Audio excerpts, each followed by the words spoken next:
G'day everyone, Rob Bruss here. In this video, we're going to talk about what I think is the biggest story in human history, and certainly the biggest cover-up in human history, and that's the UAP, UFO phenomenon. So we've got a committee hearing that's gone in front of a bunch of representatives of the US government, and they've come under oath and they've shared their stories about UAPs and UFOs. We've got Commander David Fravor, we've got Ryan Graves, and we've got David Grusch. So you've heard these names before, you've seen the videos before, you've probably seen the Tic Tac video. That's the screenshot that I've got on the screen right now, and you've got some sensational revelations coming up right now. You're not going to want to miss this, so let's take a look. The subcommittee hearing on Unidentified Anomalous Phenomena, or UAPs, will come to order. Welcome, everyone. Without objection, the chair may declare a recess at any time. Additionally, without objection, the following members are waived onto the subcommittee for the purpose of participating in today's hearing: Mr. Burchett of Tennessee, Ms. Luna of Florida, Mr. Getz of Florida, Mr. Burleson of Missouri, Mrs. Ocasio-Cortez of New York, and Mr. Ogles of Tennessee. Without objection, so ordered. For today's subcommittee hearing, both the chair and ranking member will have 10 minutes for opening remarks. We may both be giving some of those minutes to other members of our party. I'm now going to recognize myself for 10 minutes. I'm actually going to try to get out of here in about 4, and then we'll give it to some of my friends over here.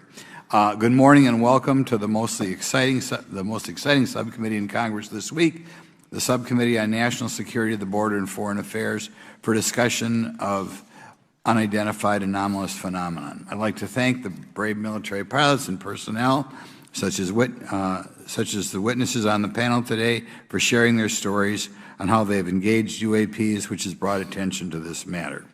Curiosity and speculation from all walks of life have generated interest in studying what UAPs are and what threats they may pose. I will say that when I was younger in school, I read a book, a 1966 book called Flying Saucers, Serious Business, and for a while, when I was a little bit younger, I thought it was the most important issue out there. The lack of transparency regarding UAPs, which was one of the themes of that book,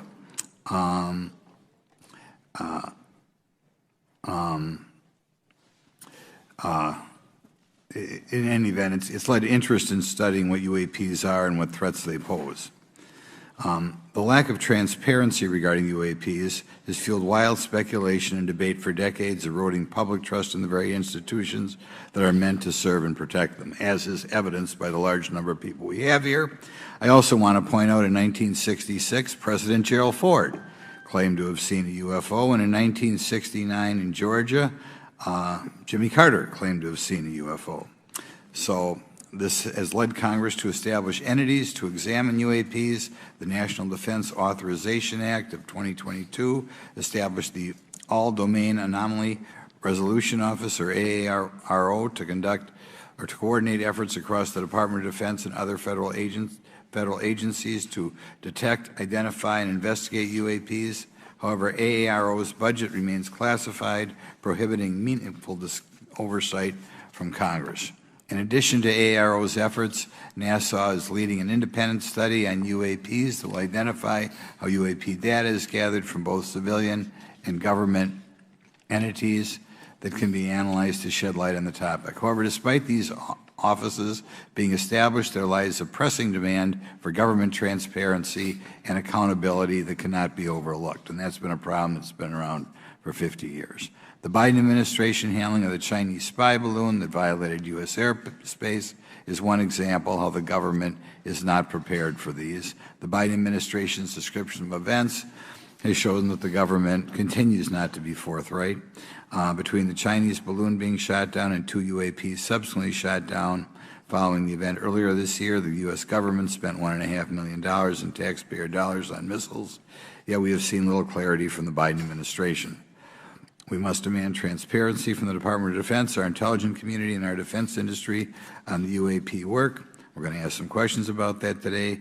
Congress recognizes the subject of UAPs is multifaceted and requires a careful, data-driven approach. Today, we'll see clarity from these witnesses' testimonies, or we'll seek clarity as to what can be done to improve reporting, for military and civilians and remain committed to objective inquiry. Congress should work to ensure that knowledge is not driven by fear. Today, we are not just debating the existence of UAPs, we are deliberating on the principles that define our republic, which is a commitment to transparency and accountability. I look forward to hearing from our witnesses today about ways we can improve government efficiency and openness when it comes to UAPs. I thank each of you for your presence here today and for your dedication to safeguarding the interests of the American people. I look forward to your testimony. Now I'm going to turn it over for 2.5 or 3 minutes to Representative Burchett from Tennessee. Thank you, Mr. Chairman. Thank you all for being here. I want to thank everybody for making this happen today, and I want to remind everybody this is a nonpartisan issue. This has nothing to do with party politics. I think the cover-up goes a lot deeper than that. I also want to thank my colleagues, Representative Anna Paulina Luna, sitting beside me here, Jared Moskowitz, my friend across the aisle, who has an incredible mind, and I'm anxious to hear his questions, my buddy Eric Burleson, and it's not in my notes here, but Matt Gates. If it hadn't been for Matt Gates, myself, him, and Luna would still be down at Eglin Air Force Base trying to get some answers. He's got an incredible legal mind. Also, I know I saw it in the crowd there, George Knapp, my buddy Jeremy Corbell. They're not witnesses, but they've provided some statements on this subject, and I seek unanimous consent to enter those statements into the record, Mr. Chairman. Without objection. Also, would like to enter in, I understand now that this is unclassified and it's public record, but as we all know, that's sometimes difficult for the public to get a hold of. A report, Defense Intelligence Reference Documents, Advanced Space Propulsion Based on Vacuum, Space-Time Metric Engineering, some light reading for some of our members. Without objection. Thank you. Mr. Knapp wrote, since 1969, the position of our military has been that UFOs pose no threat to national security and are not worthy of further study. I'd say that's the biggest understatement of the decade. He also goes on to talk about the dismissive attitude. It's at odds with what was revealed in documents, reports, and internal memos. And Mr. Cabral says, as he writes these words, the UFO is emerging as a major topic of global importance. I can state that as a fact. Out there, I met a fellow who came in here all the way from Denmark to be here for this meeting. So this is huge. This is worldwide. I think we suspect what's going on, but I'd also like to thank the members of Congress who have supported our efforts to make this hearing happen. Some have even confided to me that they've had UFO sightings of their own. Those members, of course, some of them wish to remain anonymous, and I'll keep it that way. But also, finally, I'd like to thank these three brave witnesses here. They took an oath. They took an oath to uphold the Constitution of the United States, and dadgummit, they're doing it. And we owe them a debt of gratitude.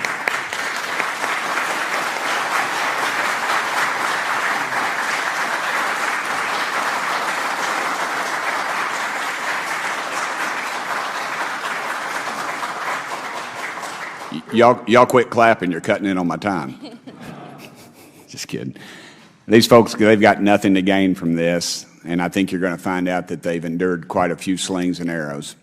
We need to remember them in our prayers and their families. And I'm thankful to them for their honest testimonies. They have done interviews and appeared in documentaries like Accidental Truth to get their stories out there, and now they are all here to testify under oath for Congress. It's been so difficult to get here today. I've said, in the Baptist church, we'd say that the devil's in our way. And the devil has been in our way through this thing. We've run into roadblocks from members, from the intelligence community, the Pentagon. I proposed legislation to go in the FAA reauthorization that just said if an airline pilot has a sighting, that when he makes that report to the FAA, that it would come to Congress. But I was told that the intelligence community did not like that, and the amendment was not even heard in committee. I think it's time for this country to take back our country. We need to tell the folks at the Pentagon they work for us. Dadgummit, we don't work for them. And that's exactly the point. This is an issue of government transparency. We can't trust a government that does not trust its people. We're not bringing little green men or flying saucers into the hearing. Sorry to disappoint about half y'all. We're just going to get to the facts. We're going to uncover the cover-up, and I hope this is just the beginning of many more hearings and more people coming forward about this. And I yield back the remainder of my time. I think, is it to Representative Luna, Mr. Chairman, or is that? Yeah, we'll call Ms. Luna for her statement. The circumstances surrounding UAPs has captivated the attention of the American people for decades, ingrained in even the minds of our nation's leaders from Jimmy Carter to Barack Obama, Hillary Clinton to Donald Trump, Marco Rubio to Chuck Schumer, John Radcliffe to National Security Council officials.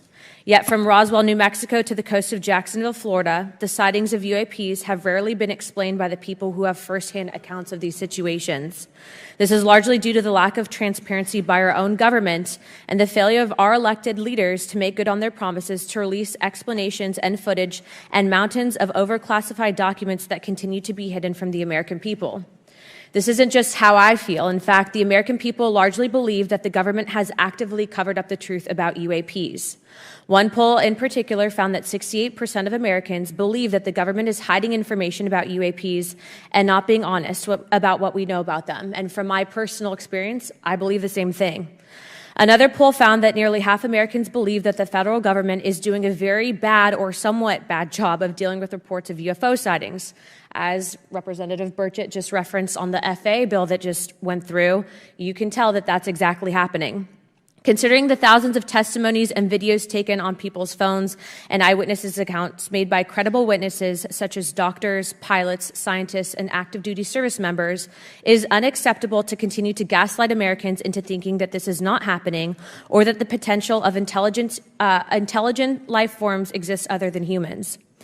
Even more alarming is the fact that these eyewitnesses are many times service members and have no assurance that their lives will not be negatively impacted or even harmed by their experiences. In being an active duty service member working on an airfield, I've had conversations with many pilots where they were in fear of coming forward for retribution and or being taken off flight status. How do we know this? Because the government has said nothing to assure us otherwise. They have also did nothing to calm the concerns of over 20% of Americans who have reported to have seen UFOs or UAPs. We are simply told not to question the government and that the government has it under control. Today is the first hearing of its kind where we will attempt to get down to the bottom of what is actually happening with UAPs. But we will hear from people who have had personal sightings rather than Pentagon bureaucrats who have always been sent to stonewall our investigations. Just so that the press knows and the people know, we were even denied access to a classified briefing in a SCIF prior to this hearing due to the amount of hoops that we had to jump through to grant temporary clearance to witness Grusch, who has knowledge of classified information. It is time to have an open-minded discussion on this topic, to hear the evidence and understand the magnitude of what this means, not just for our nation, but for humanity. Thank you, Chairman. I yield back the rest of my time. Thank you very much, and I'd like to thank you and Mr. Burchett for bringing this topic to my attention. Now we'll recognize National Security Subcommittee Ranking Member Garcia for 10 minutes. Well, thank you, Mr. Chairman, and I want to thank first our witnesses for joining us today. I want to begin by thanking you all for your service to our country and for sharing your voices today and your courage to be here as well. To Mr. Graves, particularly grateful to you to spend some time that we had for you to share with candor some of your experiences, so I appreciate that as well. I do want to thank all the members of our subcommittee today and also those that are here and have waved on for their incredible interest in this issue, particularly to Congressman Burchett. I know that your leadership has brought us to this place today, and I want to thank you for that, as well as everyone else that's been engaged in this work. I also want to thank the oversight staff, who I know has been working very hard to ensure that today's hearing is serious, that it's transparent, and that it also provides appropriate answers, as our oversight body always demands. Now, it's really important that we're here in a bipartisan way to have this conversation, which really, to the heart of it, is about national security and key to the subcommittee's core purpose. This is the Subcommittee on National Security of the Oversight Committee. Now, our witnesses will testify today that UAPs have posed a serious safety threat, and we must understand this. More broadly, we're dealing with real questions that get to the heart of our faith in government. Faith in our institutions, as we all know, is at an all-time low. Partisanship and alternative facts make it too easy to doubt narrative or our institutions. But this hearing will offer the public unique perspectives, building on years of reporting by both federal agencies and the independent media. Now, some of the earliest reporting on this issue was a groundbreaking 2017 New York Times report, which revealed research, as we know now, on unidentified anomalous phenomena, or as many call UFOs, by the Defense Intelligence Agency. Mr. Graves and Commander Fravor's experiences with UAPs have also been documented by the public, not just by the New York Times, but CNN and many other national news outlets. Now, the Office of the Director of National Intelligence has published public reports documenting UAPs, and on June 9, 2022, NASA announced that the agency is commissioning a study to, of course, examine unidentified anomalous phenomena. Now, the sheer number of reports, whistleblowers, and stories of unidentified anomalous phenomena should raise real questions and warrant investigation and oversight, and that's why we are here today. Now, pilots have reported encounters for years.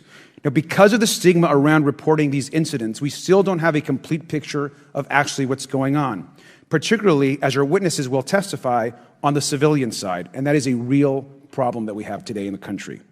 Now, it's very important that we show that Democrats and Republicans in Congress can come together in a bipartisan way to cut through misinformation and to look at the facts in a serious and thoughtful manner. If we are to advance oversight and public disclosure, we must also gain the broad support of the public.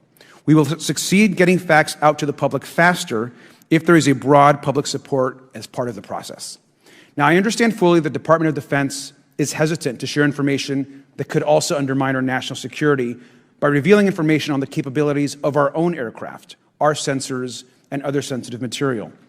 At the same time, many people believe that we're withholding information from them, and that is dangerous also. I believe in openness and transparency.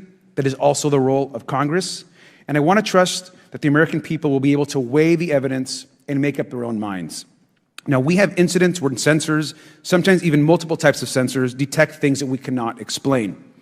UAPs, whatever they may be, may pose a serious threat to our military or civilian aircraft, and that must be understood. Now, my career and training as a longtime and career educator and teacher and researcher tell me that we should never rule anything out.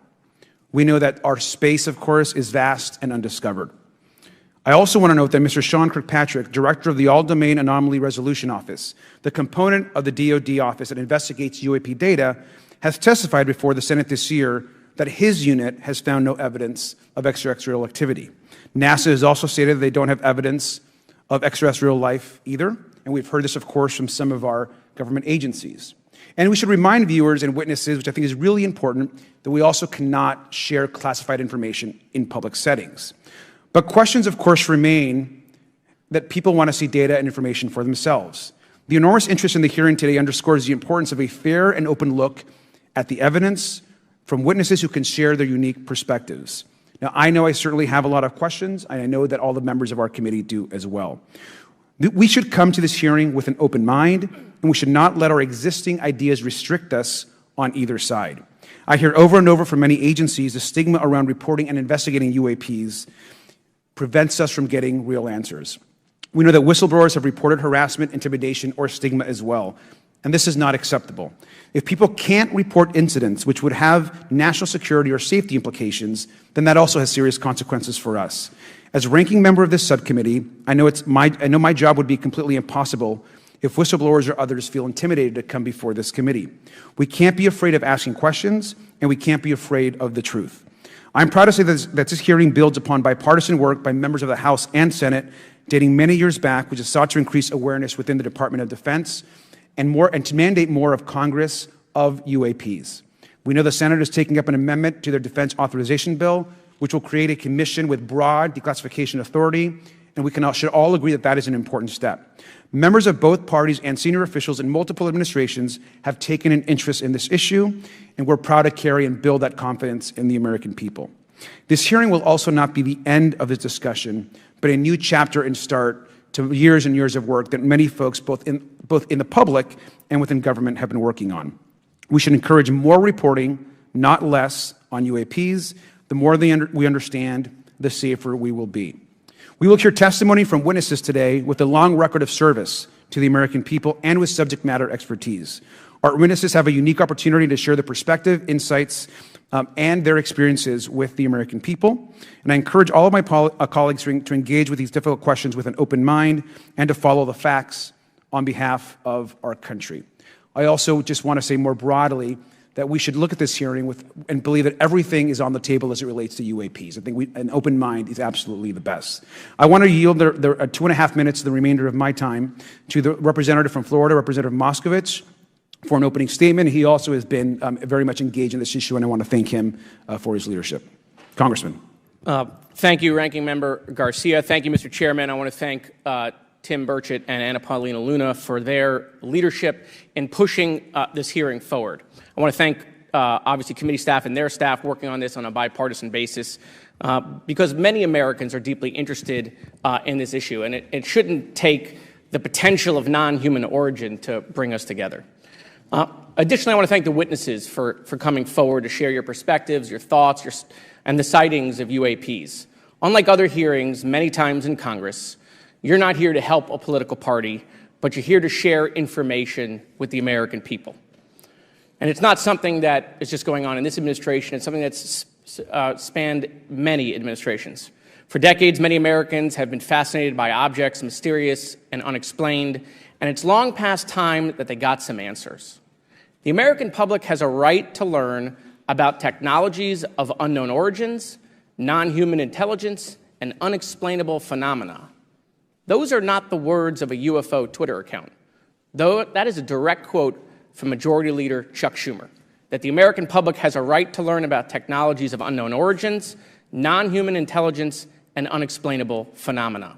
In an interview with Fox News, recent former Director of National Intelligence John Radcliffe confirmed the U.S. government is aware a lot more sightings of UAPs, and that they have not made that information public. I quote, "There are a lot more sightings that have not been made public," Radcliffe said to Fox News. For me, this hearing is about transparency. We unfortunately live in a time in which many people distrust government and our institutions, and overclassification of information away from the American public or even Congress contributes to today's politics. The American people have regular questions. What are UAPs? How come the media doesn't report more on them? Are they foreign adversaries? Are they U.S. technology? Are they something else? They ask themselves, how come when a Russian jet shoots flares at one of our drones, we have perfect pictures and videos to show the American people and the world, but when it comes to UAPs, nothing? Of course, we must always protect our national security to maintain our superiority, like when stealth helicopters were only rumored to exist but were used in the Osama bin Laden raid in 2011. But we can't allow that to be used as a shield to keep the American people completely in the dark from basic truths. The American people deserve to hear more about special access programs. Congress has a right to know if there's any unsanctioned weapons development. Satellite imagery that has not been provided to Congress. Congress created the All-Domain Resolution Office in the NDAA of 2022. In its initial analysis, there are 171 uncharacterized UAP reports, and this is the words from the report, that appear to have demonstrated unusual flight characteristics or performance capabilities. I believe more information is known about the 171 instances. It's time for Congress to reinsert ourselves. I call on our military leaders and intelligence officials to release more information to the American people about UAPs. And to our military leaders, if there's nothing to conceal, let Congress go to Wright-Patterson Air Force Base, the Dugway Proving Ground, or even Groom Lake in Nevada. We should have disclosure today. We should have disclosure tomorrow. The time has come. Thank you, Ranking Member. Thank you, Mr. Moskowitz, and I would yield back now to our chairman. Thank you. Right, now I'd like to introduce our witnesses. Our first witness is Lieutenant Ryan Graves. He's the Executive Director of Americans for Safe Aerospace. Lieutenant Graves is also a former U.S. Navy F-18 pilot with his own UAP experience. The next witness, David Grusch, is a former senior intelligence officer with the National Geospatial Intelligence Agency and was a senior technical advisor for UAP issues. And finally, retired Navy Commander David Fravor, squadron leader who worked as a naval aviator for 18 years. Mr. Fravor has his own UAP experience, known as the TikTok event. I look forward to hearing from all three of you today. Pursuant to Committee Rule 9G, the witnesses will please stand and raise their right hands. Do you solemnly swear or affirm that the testimony you are about to give is the truth, the whole truth, and nothing but the truth, so help you God? Let the record show that all the witnesses answered in the affirmative. You may be seated. We appreciate you all being here today and look forward to your testimony. I'll remind the witnesses that we have read your written statements and they will appear in full in the hearing record. Please try to limit your oral statements to 5 minutes. As a reminder, please press the button on the microphone in front of you so that it's on and the members can hear you. When you begin to speak, the light in front of you will turn green. After 4 minutes, it'll turn yellow, and the red light, when that comes on, it tells you your 5 minutes have expired. I'll now recognize Mr. Graves for 5 minutes for your opening statement. Thank you. Chairman Grothman, Ranking Member Garcia, distinguished members of the House Oversight Subcommittee on National Security, Representatives Burchett and Luna.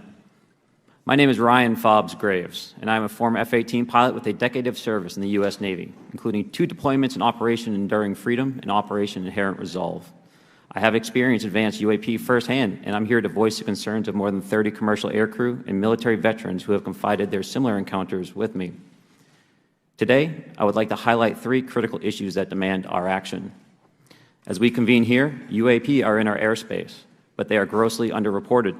These sightings are not rare or isolated, they are routine. Military aircrew and commercial pilots, trained observers whose lives depend on accurate identification, are frequently witnessing these phenomena. The stigma attached to UAP is real and powerful and challenges national security. It silences commercial pilots who fear professional repercussions, discourages witnesses, and is only compounded by recent government claims questioning the credibility of eyewitness testimony. Parts of our government are aware of more about UAP than they let on, but excessive classification practices keep crucial information hidden. Since 2021, all UAP videos are classified as secret or above. This level of secrecy not only impedes our understanding, but fuels speculation and mistrust. In 2014, I was an F-18 Foxtrot pilot in the Navy Fighter Attack Squadron 11, the Red Rippers, and I was stationed at NAS Oceana in Virginia Beach.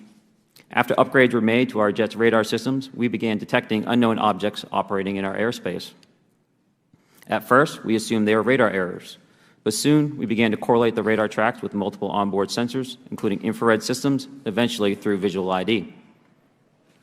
During a training mission in Warning Area Whiskey 72, 10 miles off the coast of Virginia Beach, 2 F-18 Super Hornets were split by a UAP. The object, described as a dark gray or a black cube inside of a clear sphere, came within 50 feet of the lead aircraft and was estimated to be 5 to 15 feet in diameter. The mission commander terminated the flight immediately and returned to base. Our squadron submitted a safety report, but there was no official acknowledgement of the incident and no further mechanism to report the sightings.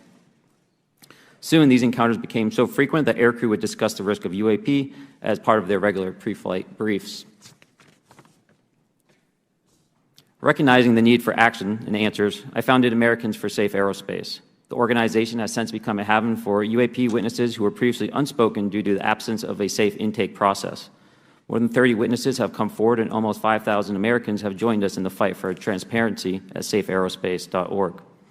The majority of witnesses are commercial pilots at major airlines. Often, they are veterans with decades of flying experience. Pilots are reporting UAP at altitudes that appear above them at 40,000 feet, potentially in low Earth orbit or in the gray zone below the Kármán line, making inexplainable maneuvers like right-hand turns and retrograde orbits or J-hooks. Sometimes these reports are reoccurring, with numerous recent sightings north of Hawaii and in the North Atlantic. Other veterans are also coming forward to us regarding UAP encounters in our airspace and oceans.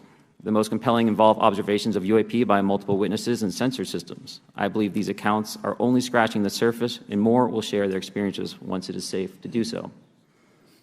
In closing, I recognize the skepticism surrounding this topic. If everyone could see the sensor and video data I witnessed, our national conversation would change. I urge us to put aside stigma and address the security and safety issue this topic represents.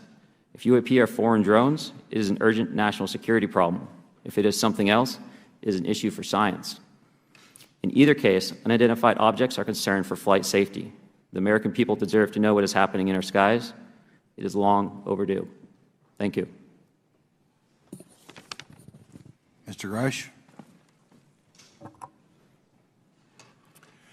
Mr. Chairman, ranking members and congressmen, thank you. I'm happy to be here. This is an important issue, and I'm grateful for your time. My name is David Charles Grusch. I was an intelligence officer for 14 years, both in the U.S. Air Force, both active duty, Air National Guard, and Reserve, at the rank of major, and most recently from 2021 to 2023, at the National Geospatial Intelligence Agency, NGA, at the GS-15 civilian level, which is the military equivalent of a full bird colonel. I was my agency's co-lead in Unidentified Anomalous Phenomena and Transmedium Object Analysis, as well as reporting to the UAP Task Force, UAPTF, and eventually, once it was established, the All-Domain Anomaly Resolution Office, AARO. I became a whistleblower through a PPD-19 urgent concern filing in May 2022 with the Intelligence Community Inspector General. Following concerning reports from multiple esteemed and credentialed current and former military and intelligence community individuals that the U.S. government is operating with secrecy above congressional oversight with regards to UAPs. My testimony is based on information I've been given by individuals with a long-standing track record of legitimacy and service to this country, many of whom also have shared compelling evidence in the form of photography, official documentation, and classified oral testimony to myself and my various colleagues. I have taken every step I can to corroborate this evidence over a period of 4 years while I was with the UAP Task Force and do my due diligence on the individual sharing it. This is because of these steps, I believe strongly in the importance of bringing this information before you. I am driven by a commitment of both to truth and transparency, rooted in our inherent duty to uphold the United States Constitution and protect the American people. I'm asking Congress to hold our government to this standard and thoroughly investigate these claims. But as I stand here under oath now, I am speaking to the facts as I've been told them. In the U.S. Air Force, in my National Reconnaissance Office, NRO, reservist capacity, I was a member of the UAP Task Force from 2019 to 2021. I served at the NRO Operations Center on the Director's Briefing staff, which included the coordination of the Presidential Daily Brief and supporting a variety of contingency operations, which I was the Reserve Intelligence Division Chief backup. In 2019, the UAP Task Force Director asked me to identify all special access programs and controlled access programs, also known as SAPs and CAPs, we needed to satisfy our congressionally mandated mission, and we were direct report at the time to the DepSecDef. At the time, due to my extensive executive level intelligence support duties, I was cleared to literally all relevant compartments and in a position of extreme trust, both in my military and civilian capacities. I was informed in the course of my official duties of a multi-decade UAP crash retrieval and reverse engineering program, to which I was denied access to those additional read-ons when I requested it. I made the decision, based on the data I collected, to report this information to my superiors and multiple inspectors general, and in effect becoming a whistleblower. As you know, I've suffered retaliation for my decision, but I am hopeful that my actions will ultimately lead to a positive outcome of increased transparency. Thank you, and I'm happy to answer your questions. Thank you. Commander Fravor? Thank you. Thank you, Mr. Chairman, Congressmen, Congresswomen. I want to first thank you for the invitation to speak to the committee on the UAP topic that has been in the news for the past 6 years and seems to be continuing to gain momentum. As you know, my name is David Fravor. I'm a retired commander in the United States Navy. In 2004, I was a commanding officer of Strike Fighter Squadron 41, the world-famous Black Aces. We were attached to Carrier Wing 11, stationed on board the USS Nimitz, and had begun a 2-month workup cycle off the coast of California. On this day, we were scheduled for a 2v2 air-to-air training with the USS Princeton as our control. When we launched off Nimitz, my wingman was joining up. We were told that the training was going to be suspended and we were going to proceed with real-world tasking. As we proceeded to the west, the air controller was counting down the range to an object that we were going to, and we were unaware of what we were going to see when we arrived. The controller had told us that these objects had been observed for over 2 weeks, coming down from over 80,000 feet, rapidly descending to 20,000 feet, hanging out for hours, and then going straight back up. For those who don't realize, above 80,000 feet is space. We arrived at the location at approximately 20,000 feet, and the controller called merge plot, which means that our radar blip was now in the same resolution cell as the contact. As we looked around, we noticed that we saw some whitewater off our right side. It's important to note that the weather on this day was as close to perfect as you could ask for off the coast of San Diego. Clear skies, light winds, calm seas, no whitecaps from waves. So the whitewater stood out in a large blue ocean.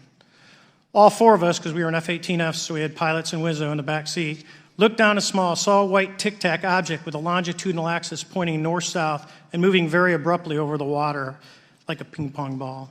There were no rotors, no rotor wash, or any sign of visible control surfaces like wings. As we started clockwise towards the object, my Wizzo and I decided to go down and take a closer look with the other aircraft staying in high cover to observe both us and the tic-tac. We proceeded around the circle about 90 degrees from the start of our descent, and the object suddenly shifted its longitudinal axis, aligned it with my aircraft, and began to climb. We continued down another 270 degrees, nose low, where the tic-tac, or we considered 270 degrees to where, and we went nose low to where the tic-tac would have been. Our altitude at this point was about 15,000 feet, and the tic-tac was about 12,000. As we pulled nose onto the object, within about a half mile of it, it rapidly accelerated in front of us and disappeared. Our wingmen, roughly 8,000 feet above us, lost contact also. We immediately turned back to see where the whitewater was at, and it was gone also. So as we started to turn back towards the east, the controller came up and said, "Sir, you're not going to believe this, but that thing is at your cap point, roughly 60 miles away in less than a minute. You can calculate the speed." We returned to Nimitz. We were taking off our gear. We were talking to one of my crews that was getting ready to launch. We mentioned it to them, and they went out and luckily got the video that you see, that 90-second video. What you don't see is the radar tape that was never released, and we don't know where it's at, of the active jamming that the object put on an APG-73 radar, and I can get into modes later if you're interested. What is shocking to us is that the incident was never investigated. None of my crew were ever questioned. Tapes were never taken, and after a couple days, it turned into a great story with friends. It wasn't until 2009 until Jay Stratton had contacted me to investigate. Unbeknownst to all, he was part of the ATIP program in the Pentagon led by Lou Elizondo. There was an unofficial official report that came out that's now on the internet. Years later, I was contacted by the other pilot, Alex Dietrich, and asked if I'd been contacted, and I said no, but I'm willing to talk. I was contacted by Mr. Elizondo, and we talked for a short period of time, and he said we'd be in contact.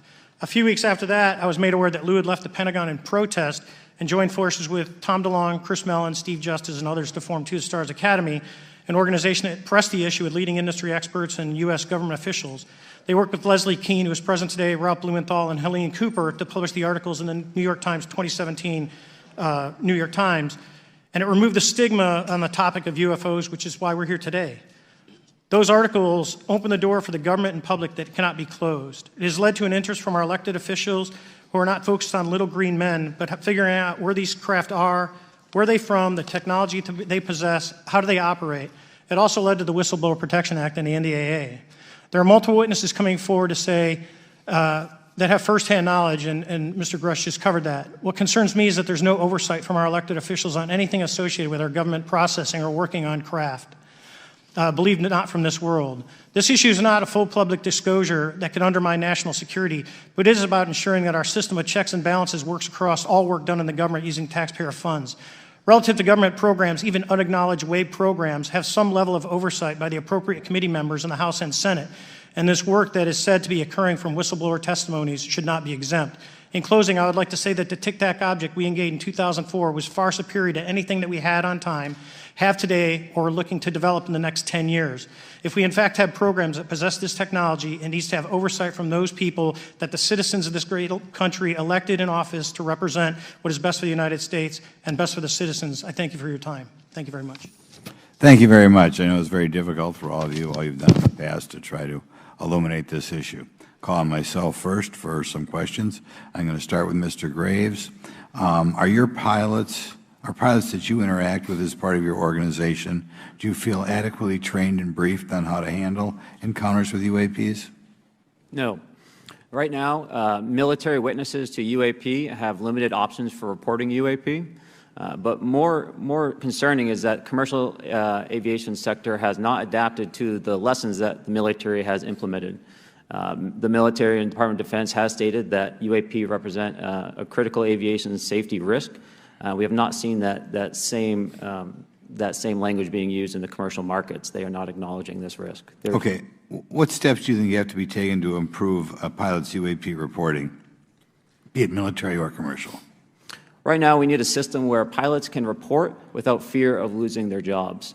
There is a fear that the stigma associated with this topic is going to lead to professional repercussions, either through management or perhaps through their yearly physical check. So having a secure system, reducing the stigma, and making this information available through the public is going to reduce the concerns that aircrew have. Could you just give me a little idea of the degree to which reports in the past are not made public right now? Well, I don't think there has been a proper reporting system to gather those reports and thus not report them. So to answer your question, I think there is a dearth of data due to the fact that the reporting has been limited up to this time. Could you tell me why you believe it's, kind of to play the devil's advocate, a reason why some of this stuff should not be available to the public? There's certainly some national security concerns when we use our advanced sensors in our tactical jets to be able to identify these objects. However, there's no reason that the objects themselves would be classified. I would be curious to see how the security classification guideline actually spells out the different nuances of how this topic is classified from the perspective of UAP, not national security. I'll give you a follow-up on that. Assuming that there are reasons why not all this should be made public, this has been around for a long period of time. Can any of the three of you think of any reason why anything related to UAPs, say 15 years and back, should not be immediately made public? I think one of it is acknowledging a vulnerability, both from a collection and I'll just say a countermeasure perspective. So it's not we haven't cracked for many years. Yeah. Even say 20 years back. Is there any reason why, when you go back that far, things shouldn't be made public? Unless it shows a specific national security vulnerability as it relates to a weakness in a particular defense system. Okay, Mr. Fravor, the TikTok incident that you were engaged occurred in 2004. What kind of reporting took place after that incident? None. We had a standard debrief where the backseaters went down to our carrier intel center and briefed what had happened, and that was it. No one else talked to us, and I was in the top 20 in the battle group. No one came. The captain was aware, the admiral was aware, nothing was done. Your commanding officers provide any sort of justification? No, because I was the commanding officer of the squadron, so no. Was this incident the only UAP event that you encountered while you were a pilot? Yes, it was. Okay. This is for any one of you. Based off of each of your experiences and observations, do you believe UAPs pose a potential threat to our national security? Yes, and here's why. The technology that we faced was far superior than anything that we had, and you could put that anywhere. If you had one, you captured one, you reverse engineered it, you got it to work, you're talking something that can go into space, go someplace, drop down in a matter of seconds, do whatever it wants, and leave, and there's nothing we can do about it. Nothing. Okay. You two? Well, I would also like to add, from a commercial aviation and military aviation perspective, we deal with uncertainty in our operating space as a matter of our professional actions. Identifying friend from foe is very important to us.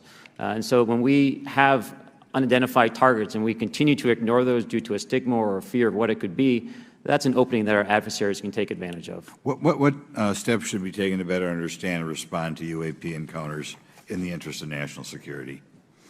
There needs to be a location where this information is centralized for processing, and there needs to be a two-way communication loop so that operators on the front end have a feedback and can get best practices on how to process information, what to do, and to ensure that their reporting is being listened to. Right now, there is not a lot of back and forth. Mr. Grusch, in your complaint to the Intelligence Community Inspector General, you claim that you believe information is being hidden. What kind of information do you think was hidden, and do you think it should remain hidden? Yes, I can speak to that very briefly in an unclassified manner. As you know, the preponderance of my complaint was classified to the intelligence communities. Both material acquisition and exploitation activity, also baselining the UAPs but not sharing it with intelligence professionals that are actually doing step briefs to pilots, that kind of information. Yeah. Okay. Thank you very much. Now we'll go to Mr. Garcia. Thank you. Again, thank you all for your service and for testifying today. Want to just talk about UAPs as it relates to what we're seeing in the pilots' interaction with UAPs. Particularly, Mr. Graves, one of the I think, concerns for members of this committee is this idea that pilots, there's no system to actually report UAPs and the stigma around pilots. And so can you just briefly, you mentioned that you're working with 30 pilots right now that have had encounters with UAPs, but you've also, I believe, discussed and know of many more pilots. This is just those that you're currently working with. Is that correct? Can you expand on that? Certainly. I'll break that down in two ways. First, when we were first experiencing these objects off the eastern seaboard in the 2014 to 2015 time period, anyone that had upgraded their radar systems were seeing these objects. So there was a large number of my colleagues that were detecting these objects off the eastern seaboard. They were further correlating that information with their other onboard sensors, and many of them also had their own eye sightings as well of these objects. Now, that was our personal firsthand experience at the time. Since then, as I've engaged this topic, others have reached out to me to share their experiences, both on the military side as well as the commercial aviation side. On the military aviation side, veterans that have recently got out have shared their stories and have expressed how the objects we were seeing in 2014, 2015 continued all the way to 2019, 2020, and beyond. And so it became a generational issue for naval aviators on the eastern seaboard. This was something we were briefing to new students. This is something that was included in the notice to airmen to ensure that there was no accidents. And now with commercial aviators, they are reaching out because they're having somewhat similar experiences as our military brothers and sisters, but they do not have any reporting system that they can send us to. And let me just add, both to Mr. Fravor as well as Mr. Graves, not having this system for reporting, would you both agree that it's harmful to not just our national security interests, but to understand this phenomenon of what's happening with UAPs? I think it's actually a travesty that we don't have a system to correlate this and actually investigate. So if you took the East Coast, there's coastal radars out there that monitor our air defense identification zone, so out to 200 miles. They can track these, so when you see them, they could actually go and pull that data and get maneuvering. And instead of just having the airplanes, there's other data sources out there. And I've talked to other government officials on this. So you need a centrally located repository that these reports go to. So if you just stuck it in DOD, you wouldn't get anything out of the Intelligence Committee because they have a tendency to not to talk. But if you had a central location where these reports would come in, not just military, but also commercial aviation, because there's a lot of that going on, especially if you talk to anyone that flies from here to Hawaii, over the Pacific, they see odd lights. So I think you need to develop something that allows you a central point to collect the data in order to investigate. Mr. Graves? I would concur with everything Mr. Fravor said. I'll continue to say that the commercial pilots that have reached out to me through Americans for Safe Aerospace are doing so because they don't feel there's another way for them to report this safety issue. And I think one of the clear outcomes of this hearing already is that there has to be a safe and transparent reporting process for pilots, both on the commercial side and the military side, to be able to report UAPs in a way that's also transparent, but also understands the scope of our national security interests and what may be classified or not. But I think there has to be some sort of system. And so that's something that I hope can be an outcome that this committee can work on. Is there anything else for the two of you briefly beyond this reporting system that you think that we can do as a government to encourage and facilitate more civilian reporting? I think we're doing it right now. Okay, great. I think this hearing is going to show the American people that their government takes this topic seriously. And how about civilians that may not be pilots? What kind of process could be in place for civilians who are not pilots, who may have UAP encounters? Do either of you have any suggestions that could facilitate that? My recommendations would be to make that a sensor-centric operation in order to make it as objective as possible. Okay. Sir, Mr. Fravor? No, I agree with Mr. Graves on that. Okay. Just briefly, I also just want to note, particularly for the two pilots, and I have a question for Mr. Grusch. One of the things that I found fascinating in our discussion, Mr. Graves, last night as well, is that you both described UAPs and formations and the way they are observed in space or in our air, and the way that they move is essentially ways in which current technology or aircraft that we know of are unable to actually function or move. And so will you just, for the public record, again, once again, just briefly either describe or note that aircraft that are being witnessed, particularly by the 30 folks that you're working with, are essentially outside the scope of anything that we know of today and the technology we have today. Mr. Graves, Mr. Fravor? Yes, the objects that are being seen by commercial pilots are performing maneuvers that are unexplainable due to our current understanding of our technology and our capabilities as a country, and that applies for the military as well. Mr. Fravor? Yeah, I concur with that. We have nothing that can stop in midair and go the other direction, nor do we have anything that can, like in our situation, come down from space, hang out for 3 hours, and go back up. Thank you. My last question, and sometimes I know that you have also said some of these answers in the past, but we're trying to get them on the public record as well, which is really important. Mr. Grusch, finally, do you believe that our government is in possession of UAPs? Absolutely, based on interviewing over 40 witnesses over 4 years. And where? I know the exact locations, and those locations were provided to the Inspector General and some of which to the intelligence committees. I actually had the people with the firsthand knowledge provide a protected disclosure to the Inspector General. Thank you. And Mr. Chairman, I would just say that I think that these questions are important questions, and I look forward to being involved in the process to get those answered. I know there'll be a lot of questions from other committee members, so I yield back. Thank you. We'll go to Mr. Burchett himself. Thank you, Mr. Chairman. Thank you, Mr. Garcia. I would like to have you on my legislation to do just that on the reporting, and we'll get together on that. Maybe you can be my co-sponsor on that. That'd be really cool. Thank you for those great questions. Mr. Graves, again, I'd like to know, how do you know that these were not our aircraft? Some of the behaviors that we saw in a working area, we would see these objects being at 0.0 Mach, that's 0 airspeed, over certain pieces of the ground. So what that means, just like a river, if you throw a bobber in, it's going to float downstream. These objects were staying completely stationary in Category 4 hurricane winds. These same objects would then accelerate to supersonic speeds, 1.1, 1.2 Mach, and they would do so in very erratic and quick behaviors that I don't have an explanation for. Okay. Have you spoken to commercial and military pilots that have seen these off of our East Coast? I have. Okay. Mr. Fravor, I noticed that in the Tic Tac video, it's Tic Tac like the candy, not TikTok like the Chinese Communist app. That's correct. Yes, sir. I just want to make that because my daughter corrected me on that and called me a boomer and said, "Hey, boomer," and I said, "No, baby, it's Tic Tac like the candy. You're going to have to just look it up."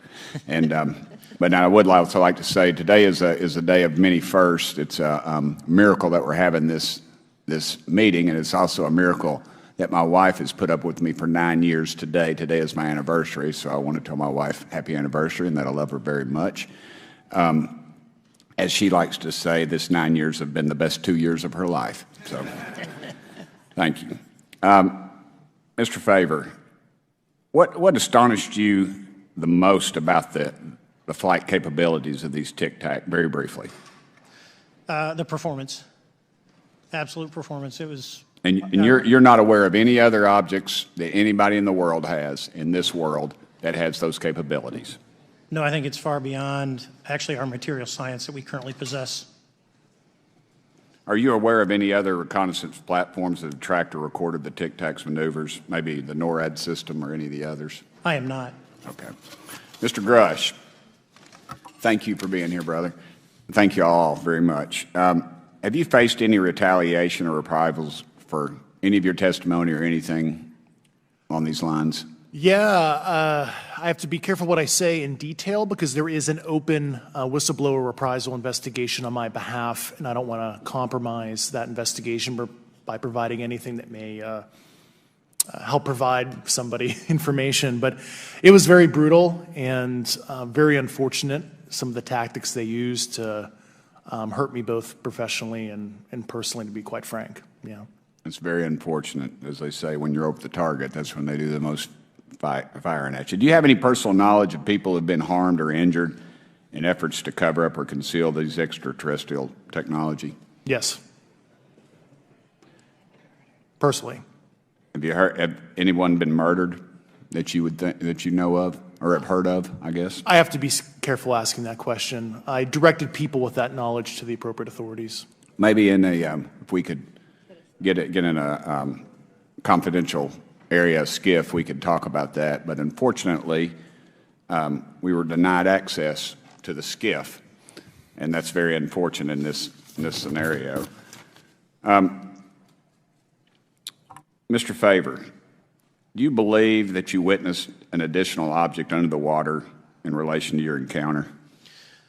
I will say we did not see an object. There was something there to cause the whitewater, and when we turned around, it was gone, so there was something there that obviously moved.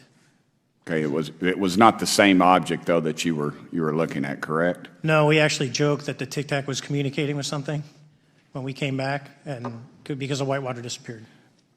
We were, in another instance, we're told about the capabilities of a jamming during viewing of when there were some people chasing some of these objects. Did you experience any of that jamming or interrupting your radar or weapons system? My crew that launched after we landed experienced significant jamming to the APG-73 radar, which was what we had on board, which is a mechanically scanned, very high-end system prior to the APG-79. And yes, it did pretty much everything you could do, range, velocity, aspect, and then it spit the lock, and the targeting pod is passive. That's what we were able to get the video on. I'm about to run out of time, but are you aware of any of our enemies that have that capability? No. Okay. I would also like to note for the record that, like George Knapp, breaking Area 51, he's the reason I knew about that, and the reason I know about the Tic Tacs is Leslie Keene from New York Times article, and I would encourage everybody to read that. Thank you, Mr. Chairman. I yield back to you. No time. Very good. Mr. Raskin? Thank you, Mr. Chairman. Mr. Graves, you reported UAP encounters during training flights, I think, and have since come forward to warn the Pentagon that these encounters may be putting pilots at risk.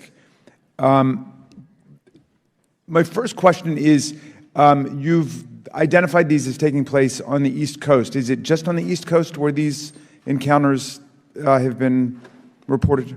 No. Since the events initially occurred, I've learned that the objects have been detected essentially where all operations, Navy operations are being conducted across the world. And that's from the Ultimate Anomaly Resolutions Office reporting. All right. Can you describe your experience after you decided to come forward and go public with your experience? Certainly. Like many others, in 2017, I saw the New York Times article come out as well. And for me, it was special because I recognized the voices on the video. I recognized the video itself. I had seen it when it was taken. I'd seen it when it was debriefed. And so that was kind of shook me because I realized that this problem was still ongoing. And so I reached out to colleagues back on the East Coast and realized that this was still a safety risk that they were dealing with, that they had essentially hit a wall with how they could move forward on this conversation. It was at that point when I decided to try to move the conversation forward myself.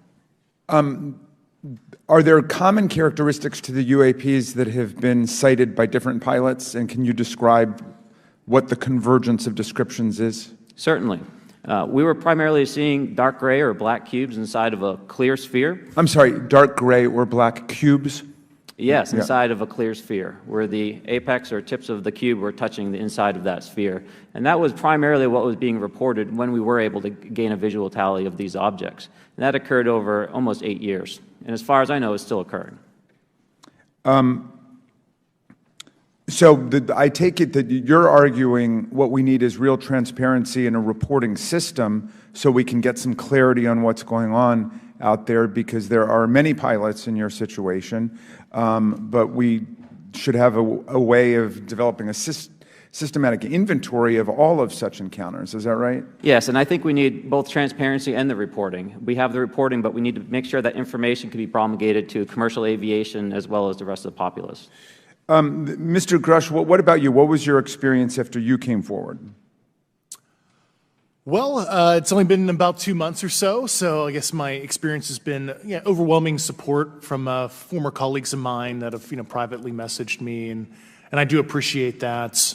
But I do have knowledge of active planned reprisal activity against myself and other colleagues, and it's very, very upsetting to me. Coming from where?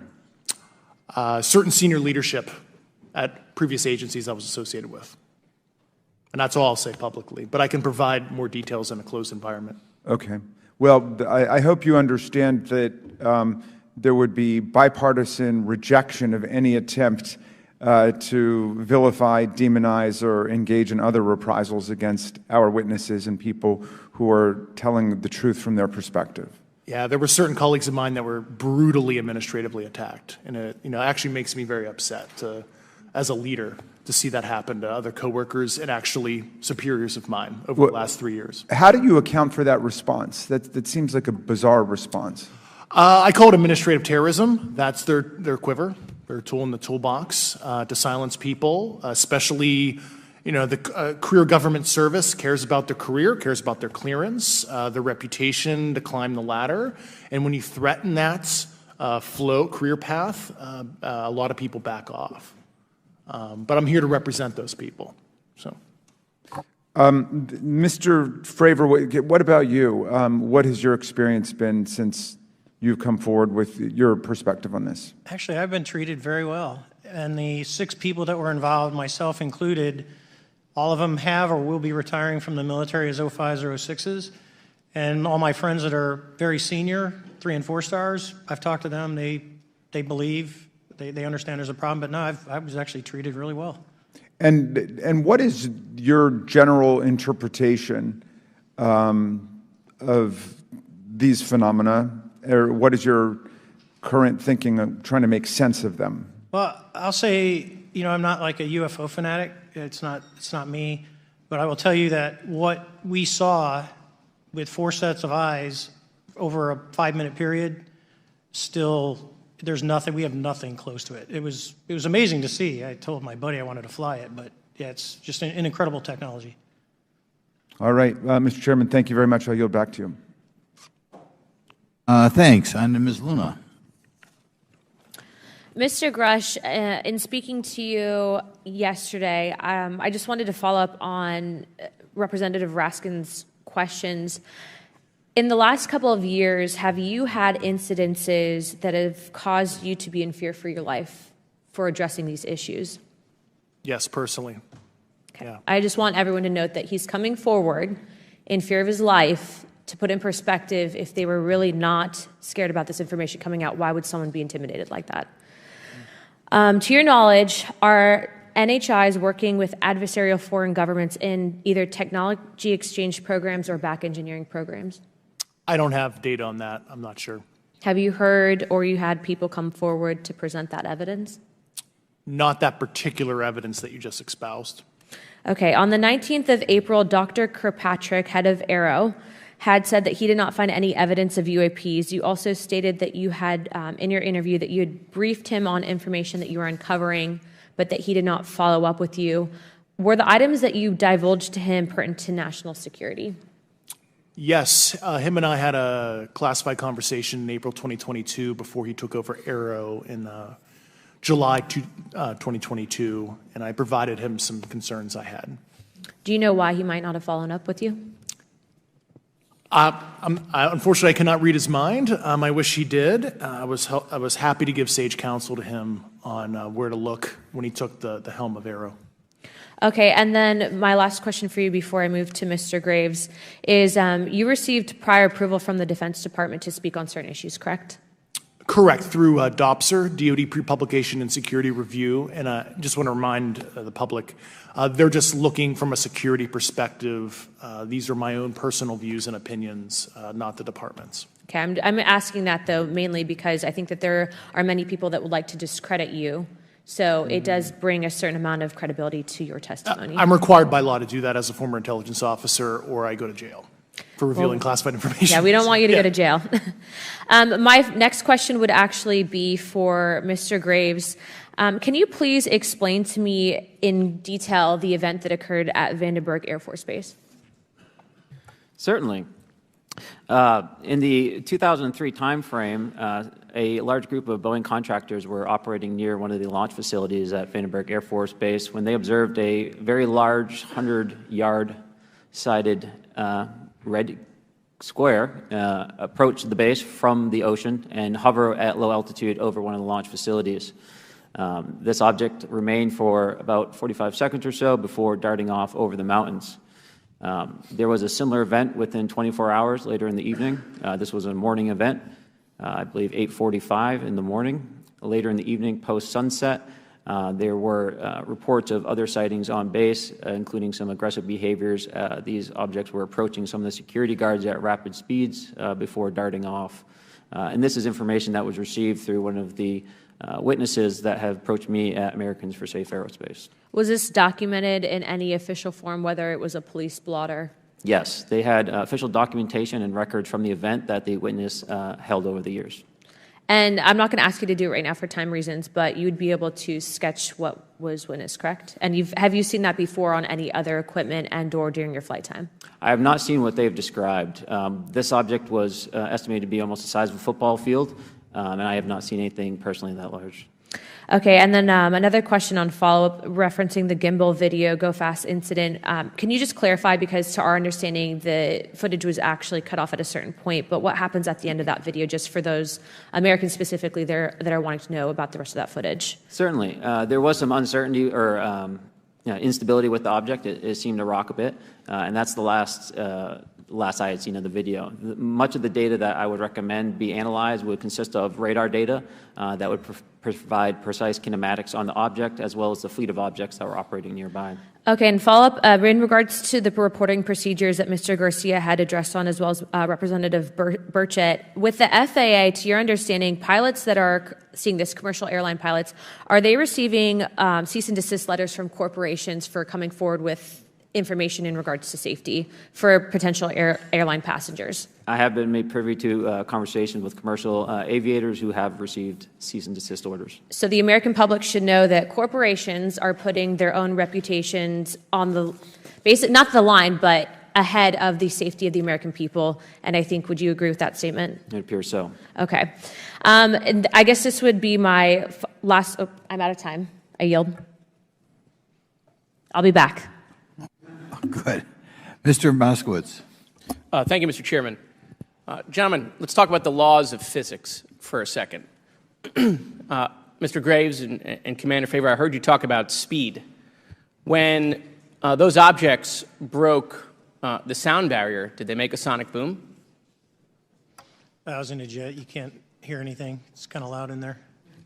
Yeah, you're not able to actually personally tell within the vehicle. I will say the objects that we were seeing, they were spherical, and they were observed up to Mach 2, which is a very non-aerodynamic shape. What about G-forces? Let's talk about G-forces of those vehicles. Could a human survive those G-forces with known technology today?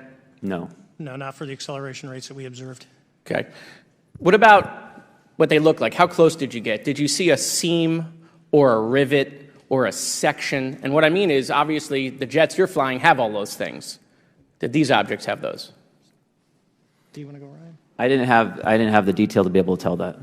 So we got within a half mile of Tic Tac, which people say that's pretty far, but in airplanes, that's actually relatively close. No, it was perfectly white, smooth, no windows, although when we did take the original FLIR video that is out there, when you put it on a big screen, it actually had two little objects that came out of the bottom of it. But other than that, no windows, no seams, no nothing. Mr. Grusch, as a result of your previous government work, have you met with people with direct knowledge or have direct knowledge yourself of non-human origin craft? Yes, I personally interviewed those individuals. Mr. Grusch, as a result of your previous government work, have you met with people with direct knowledge or have direct knowledge yourself about ATs, advanced technologies that the U.S. government has? Based on conventional advanced tech, I was briefed to the preponderance of the Defense Department's both space and aerospace compartmented programs, yeah. Do you have knowledge or do you have reason to believe that there are programs in the advanced tech space that are unsanctioned? Yes, I do.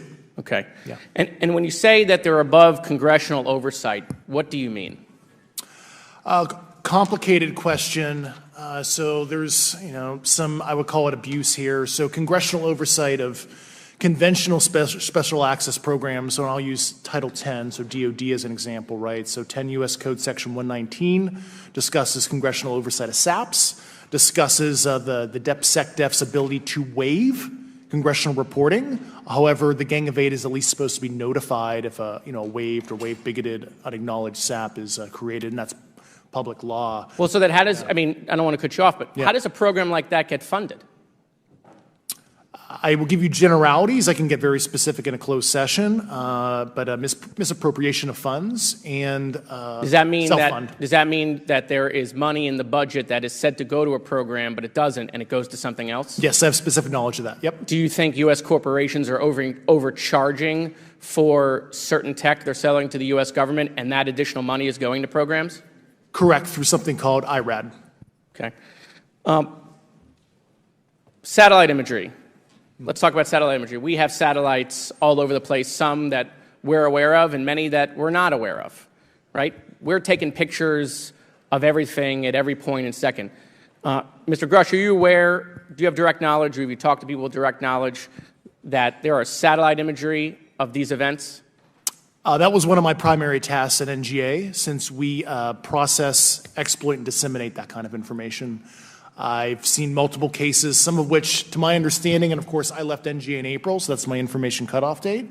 But I personally reviewed both what we call overhead collection and from other strategic and tactical platforms that I could not even explain prosaically. And I have a degree in physics, by the way, as well. And I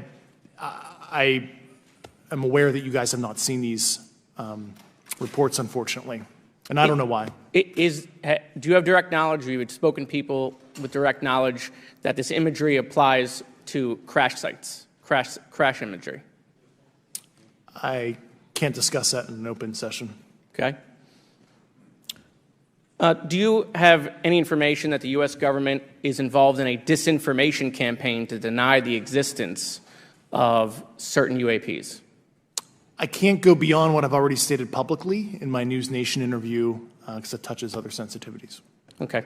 I'll yield the balance of my time back. Thank you, Mr. Chairman.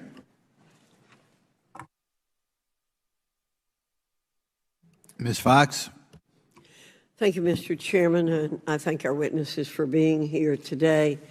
Mr. Grusch, in your sworn testimony, you state that the United States government has retrieved supposedly extraterrestrial spacecraft and other UAP-related artifacts.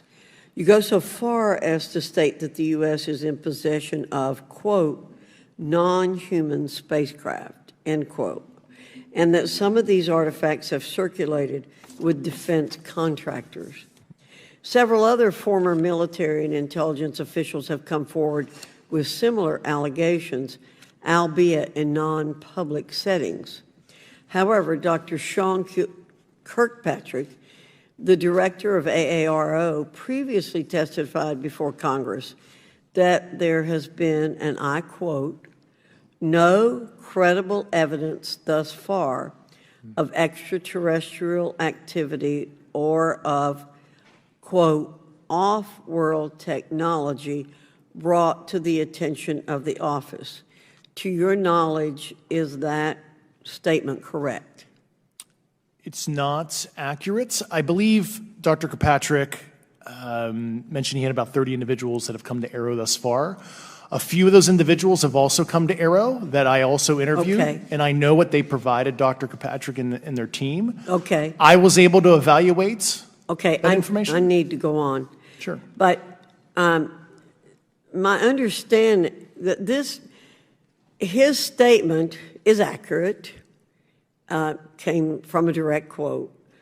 And this contradiction is a perfect example of why we need to inject transparency into our government. And for another example, look no further than the pitiful response to the Chinese spy balloon debacle earlier this year. You may remember the mass confusion that ensued when the balloon was first spotted over Montana, 4 days after it first entered U.S. airspace over Alaska. The Biden administration's initial inability to address the object grew into a continuous series of embarrassments. After news of the balloon reached the mainstream media, we were assured that the balloon posed no threat to our security. However, after the balloon was allowed to transit the entire continental United States, fighter jets were scrambled off the coast of South Carolina to shoot it down. This flip-flopping and obfuscation caused needless confusion, fear, and panic across the country.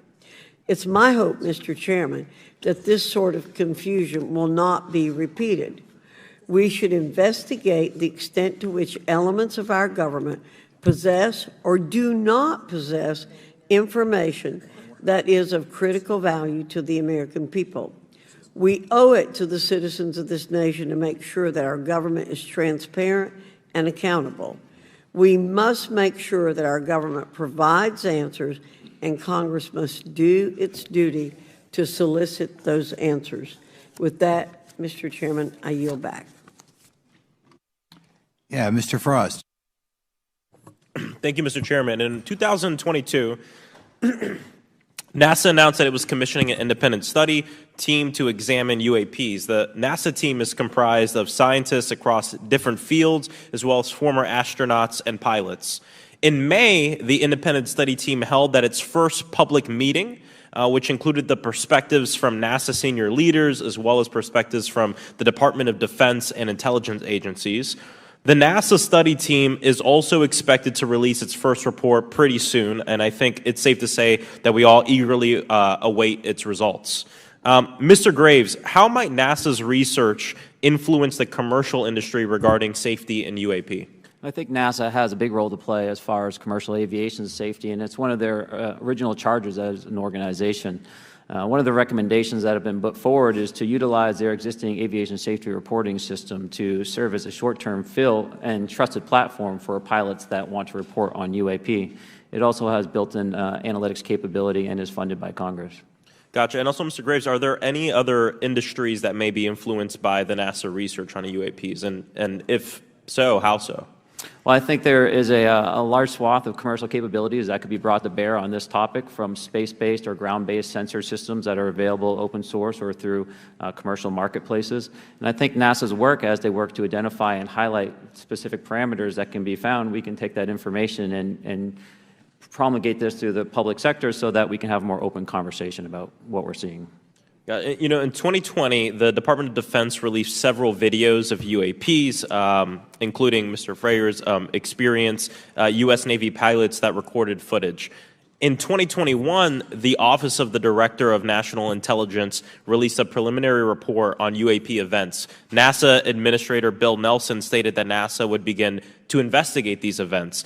In fact, I sit on Science, Space, and Technology Committee, and when we were doing a hearing with the NASA Administrator Bill Nelson, I asked, why NASA needed to be fully funded, and there were many great reasons, but one of them was actually had to do with UAPs. He actually mentioned, is there life out there? I don't know. And so either way, these actions ultimately led NASA to assemble the independent study team that I mentioned earlier. Also in 2021, Harvard University stood up the Galileo project to research and examine the origins of UAP. So it seems like both, from NASA and in the higher education community, because of the work that y'all have done and people standing up, I think we're seeing some of that stigma slowly going away. Mr. Fravor, do you believe that military pilots feeling empowered to share their UAP experiences has directly impacted the scientific community's research goals on this topic? I would say yes. I would say that, starting in 2017, when it actually came out, it took that stigma away.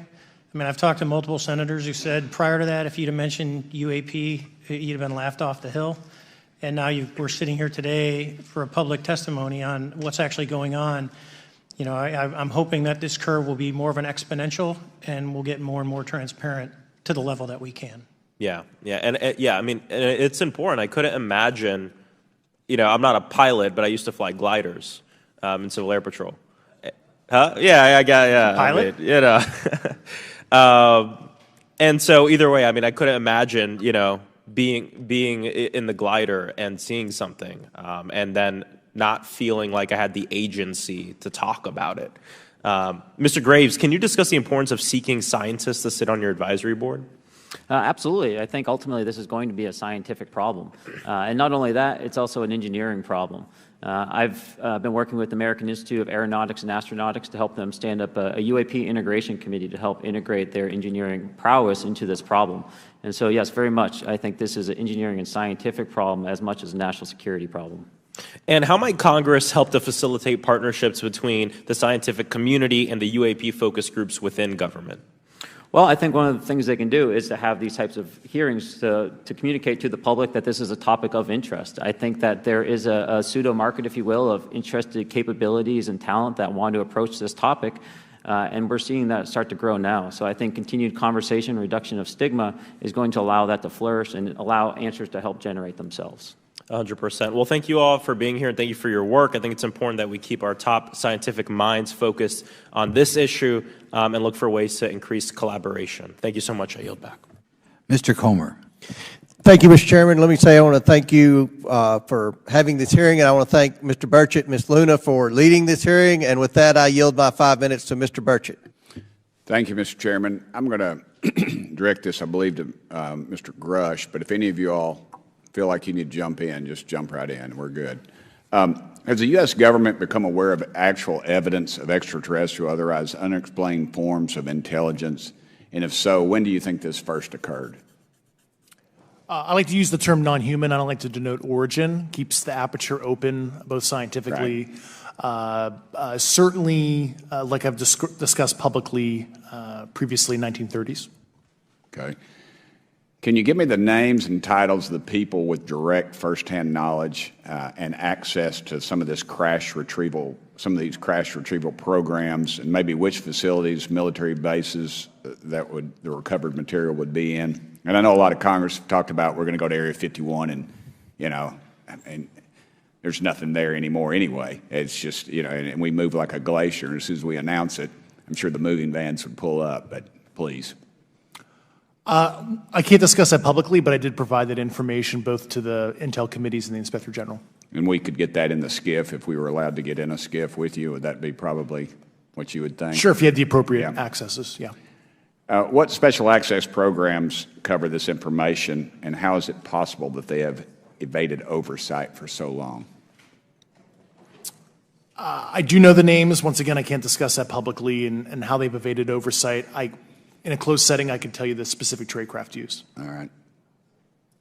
When do you think those programs began, and who authorized them?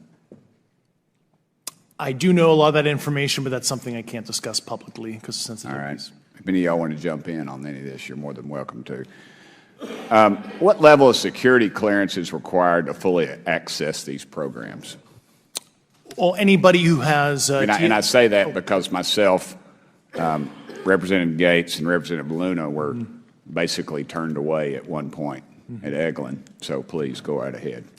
Certainly difference between member access and, say, somebody like me, but anybody who has a TSSCI clearance and meets the eligibility criteria, the access adjudicative authority should be able to grant you access. Mr. Burchett, if you'll yield. So just to put a fine point on that, there's nothing that you're aware of that's above special access program classification. It's a misnomer that there's anything actually above top secret. Executive Order 13526 delineates the classification levels. Right. But I draw a point on that because we can have access to those programs. And so the notion that we're not being given that access sort of defies our typical muscle memory here in Congress. Thank you, Mr. Burchett. I'll yield back to you. Thank you, Mr. Gates. Along those lines, Title 10, you may not know this or not, but Title 10 and Title 50 authorization, they seem to say they're inefficient. So who gets to decide this, in your opinion, in the past? It's a group of career senior executive officials. Okay. Are they government officials? Both in and out. Do what? Both in and out of government, and that's about as far as I can go there. Yeah. All right. Well, that leads to my next question. Which private corporations are directly involved in this program? How much taxpayer money has been invested in these programs, to your knowledge? I mean, we know we audit the Pentagon every year, and I've been here 5 years, and they failed the dadgum thing every year. They lose over $1 billion a year, we think, and I was told the Department of Defense maybe 60% of their assets are unaccounted for, whatever the heck that means. In the public sector, you go to jail for that kind of crap. So tell me.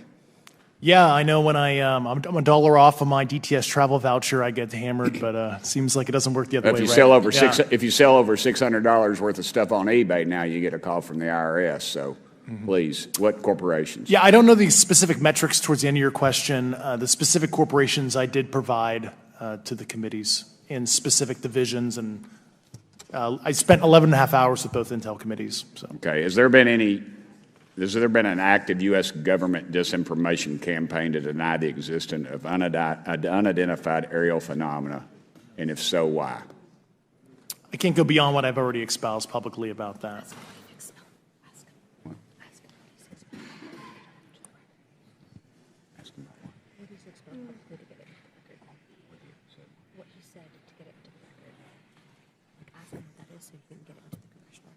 Okay, I've been told to ask you what that is and how to get it in the record. What have you stated publicly in your interviews for the congressional record? If you reference my News Nation interview, and I talk about a multi-decade, campaign to disenfranchise public interest, Sorry, basically. Mr. Chairman, I've gone. Yeah. Thank you. I apologize, Mr. Chairman. I yield back negative 21 seconds. Thank you. Ms. Ocasio-Cortez. Thank you, Mr. Chairman, and thank you to our witnesses for coming here today. I do concur with the ranking member as well as several other members here on this committee that this is a committee for whistleblowers and for the protection of whistleblowers as well. So we understand what you're putting on the table here and what you're putting on the line here, and we thank you for that. Mr. Grusch, you sat on the Unidentified Anomalous Phenomenon Task Force created in the 2020 NDAA, correct? Yes. There have been some things that have been mentioned here during this hearing that I wanted to pick up on. Mr. Graves, you mentioned specifically during the answers to one of your questions, you named Boeing contractors being engaged in an incident regarding this red cube about a football field wide. I was wondering if you could speak a little bit about the interaction, or Mr. Grusch, either of you, the interactions between defense contractor companies and any UAP-related programs or activities. So I'll just say that the information about the contractor himself were provided by a witness, and I have no particular detail in that relationship. Mr. Grusch? The kind of general unclassed wave tops, certainly the contractors, are the metal benders, so to speak. They're the ones actually doing specific performance on government contracts. Are they required to issue any disclosure regarding UAP sightings, or do they engage in any reporting around this? In terms of the contractors? Yes. Not that I'm aware of. They do not. Okay. Now, when it comes to notification that you had mentioned about IRAD programs, we have seen defense contractors abuse their contracts before through this committee. I have seen it personally, and I have also seen the notification requirements to Congress abused. I am wondering, one of the loopholes that we see in the law is that there is, at least from my vantage point, is that depending on what we're seeing, is that there are no actual definitions or requirements for notification. What methods of notification did you observe? Like when they say they notified Congress, how did they do that? Do you have insight into that? For certain IRAD activities, I can only think of ones conventional in nature. Sometimes they flow through certain, I'll just say, SAP programs that have cognizant authority over the Air Force or something, and those are congressionally reported compartments, but IRAD is literally internal to the contractor, so as long as it's money, either profits, private investment, et cetera, they can do whatever they want. To put a finer point on it, when there is a requirement for any agency or company to notify Congress, do they contact the chairman of a committee? Do they get them on the phone specifically? Is this through an email to hypothetically a dead email box? A lot of it comes through what they call the PPR, Periodic Program Review process, if it's a SAP or Controlled Access Program Equity, and then those go to the specific committees, whether it be the SAS, CASC, HISI. Thank you. I apologize. My time is limited. Mr. Graves, one of your main concerns is that the FAA currently does not have an official process to receive reports of UAP from pilots or others, correct? Correct. And in your experience, what data should the ARROW program prioritize for potential collection? We have, location, date, time, but are there other specific characteristics that should be included in these reports? Certainly. I think that there's two categories that would be important. One would be kinematics and understanding the specifics of how the vehicle or objects are moving. And the second would be a more zoomed out approach of being able to look at origin and destination before the incident, as well as getting a better contextual understanding of how these objects are interacting with each other. Mm-hmm. Thank you. Now, because I only have a minute left, I apologize, we only have 5 minutes today, but for the record, if you were me, where would you look? Titles, programs, departments, regions, if you could just name anything. And I put that as an open question to the three of you. I'd be happy to give you that in a closed environment. I can tell you specifically. Thank you. Commander Fravor? And I would say, and I've told people that you have to know where to look. They're not going to divulge it to you because of the classification levels. But if you know where to look and who to talk to, which is exactly what Mr. Grusch can point you, then you have them. Okay. Mr. Graves? I was an operator, so I was depending on folks like Mr. Grusch to do that homework. Okay. Thank you very much. I yield back to the chair. Mr. Biggs? Thanks, Mr. Chairman. I thank the witnesses for being here today. I'm over here. Thank you so much for being here. I want to get into specifics here, and the reason I'm going to go this way is because you've talked a bit about what I would call misdirection by official U.S. government with regard to UAPs, right? And so I'm going to get to that in a second. But last week, White House NSC spokesman John Kirby stated that UAPs are having an impact on our training ranges and need to be treated as a legitimate issue. Do you concur with his statements? That's for each of you. Yes. Yes. Yes. Okay.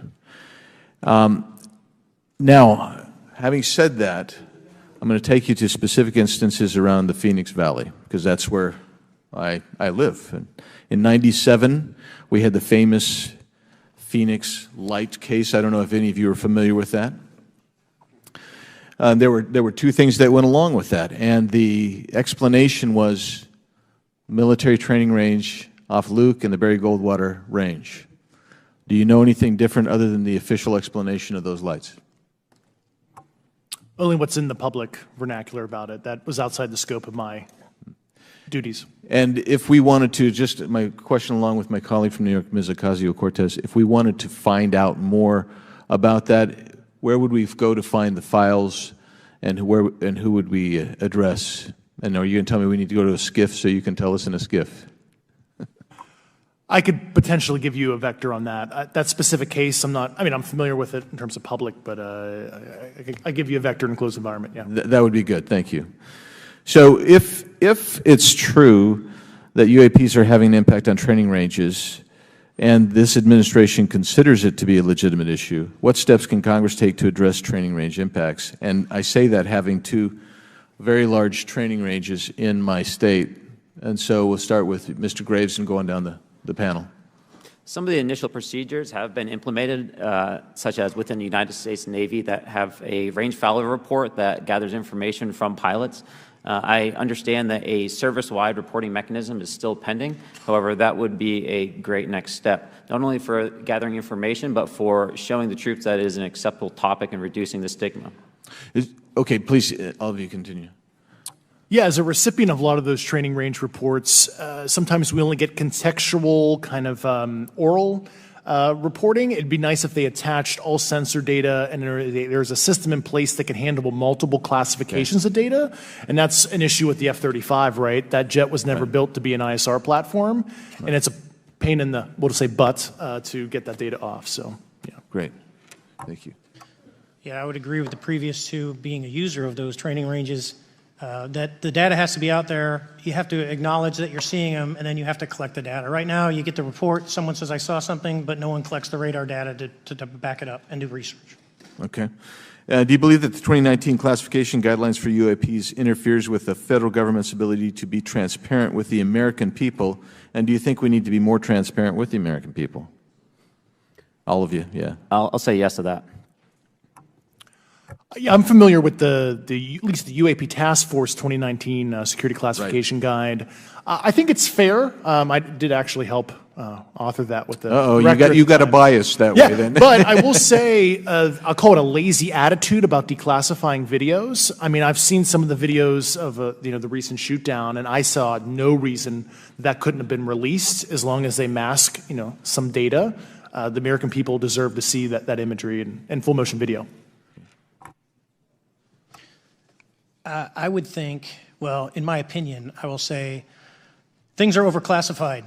I know for a fact the video or the pictures that came out in the 2020 report that had the stuff off the East Coast, they were taken with an iPhone off the East Coast. A buddy of mine was one of the senior people there, and he said they were originally classified at TSSCI. And my question to him was, what's TSSCI about these? They're an iPhone literally off the vacapes. That's not TSSCI. So they're overclassified, and as soon as they do that, they go in a vault, and then you all have to look for them. Yeah, so with the overclassification, that may be one way. Are there other ways that the DOD or intelligence agencies are keeping this information from the American people or even from Congress? I think part of that has been not encouraging reporting. If the problem is not something that can be measured, it's not something that's going to be fixed. Okay.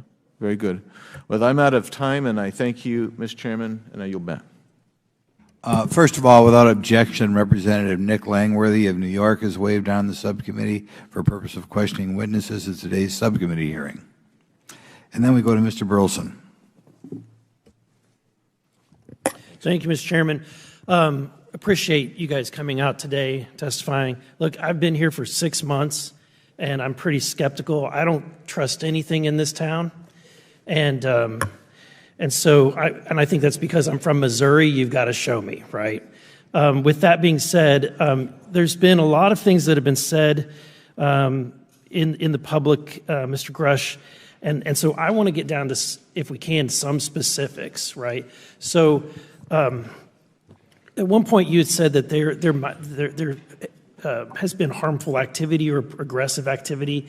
Has any of the activity been aggressive, been hostile in your reports? I know of multiple colleagues of mine that got physically injured. And the activity, and I got by UAPs or by people within the federal government? Both. Okay, so there has been activity by alien or non-human technology and or beings that has caused harm to humans.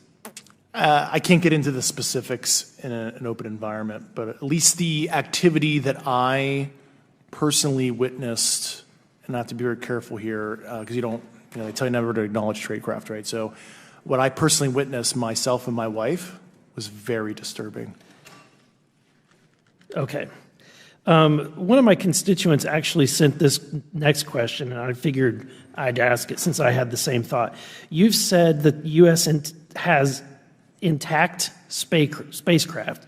You said that the government has alien bodies or alien species. Have you seen the spacecraft? I have to be careful to describe what I've seen firsthand and not in this environment, but I could answer that question behind closed doors. Yeah. And have you seen any of the bodies? That's something I've not witnessed myself. Okay, and so with that being said, the other statement that has been made that was intriguing to me it's intriguing because my view has been that we are billions of light years away from any other system.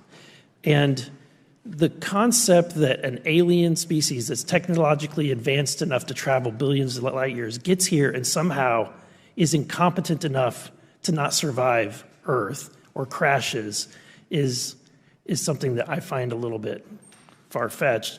And with that being said, you have mentioned that there's interdimensional potential. Could you expound on that? Yeah, to answer your first question, and I'm here as a fact witness and expert, but I will give you a theoretical framework, at least to work off, to kind of espouse crashes, regardless of your level of sentience, right? Planes crash, cars crash, n number of sorties, however high, a small percentage are going to end in mission failure, if you will, as we say in the Air Force. And then in terms of multidimensionality, that kind of thing. The framework that I'm familiar with, for example, is something called the holographic principle. It derives itself from general relativity and quantum mechanics, and that is, if you want to imagine a 3D object such as yourself casting a shadow onto a 2D surface, that's the holographic principle. So you can be projected, quasi-projected from higher dimensional space to lower dimensional. It's a scientific trope that you can actually cross, literally, as far as I understand, but there's probably guys with PhDs that we could probably argue about that. But you have not seen any documentation that that's what's occurring? Only a theoretical framework discussion, yes. Okay. Okay. Occam's razor is that these aircraft, have they been identified that they are being produced by domestic, military and contractors? Is there any evidence that that's what's being recovered? Not to my knowledge, plus the recoveries predate a lot of our advanced programs that I previously am witting of. So, would it be safe to say that there could be a scenario today where you have an aircraft that crashes and because it's been involved in one program from one federal agency, but the agency that retrieves it is not aware of that program, and to them it appears alien in origin? I mean, that's a hypothetical situation. I'm not aware of any historical situation that would match that you described. So you're not aware? It has not happened that you're aware of? That I'm aware of. Thank you, Mr. Chairman. I yield back.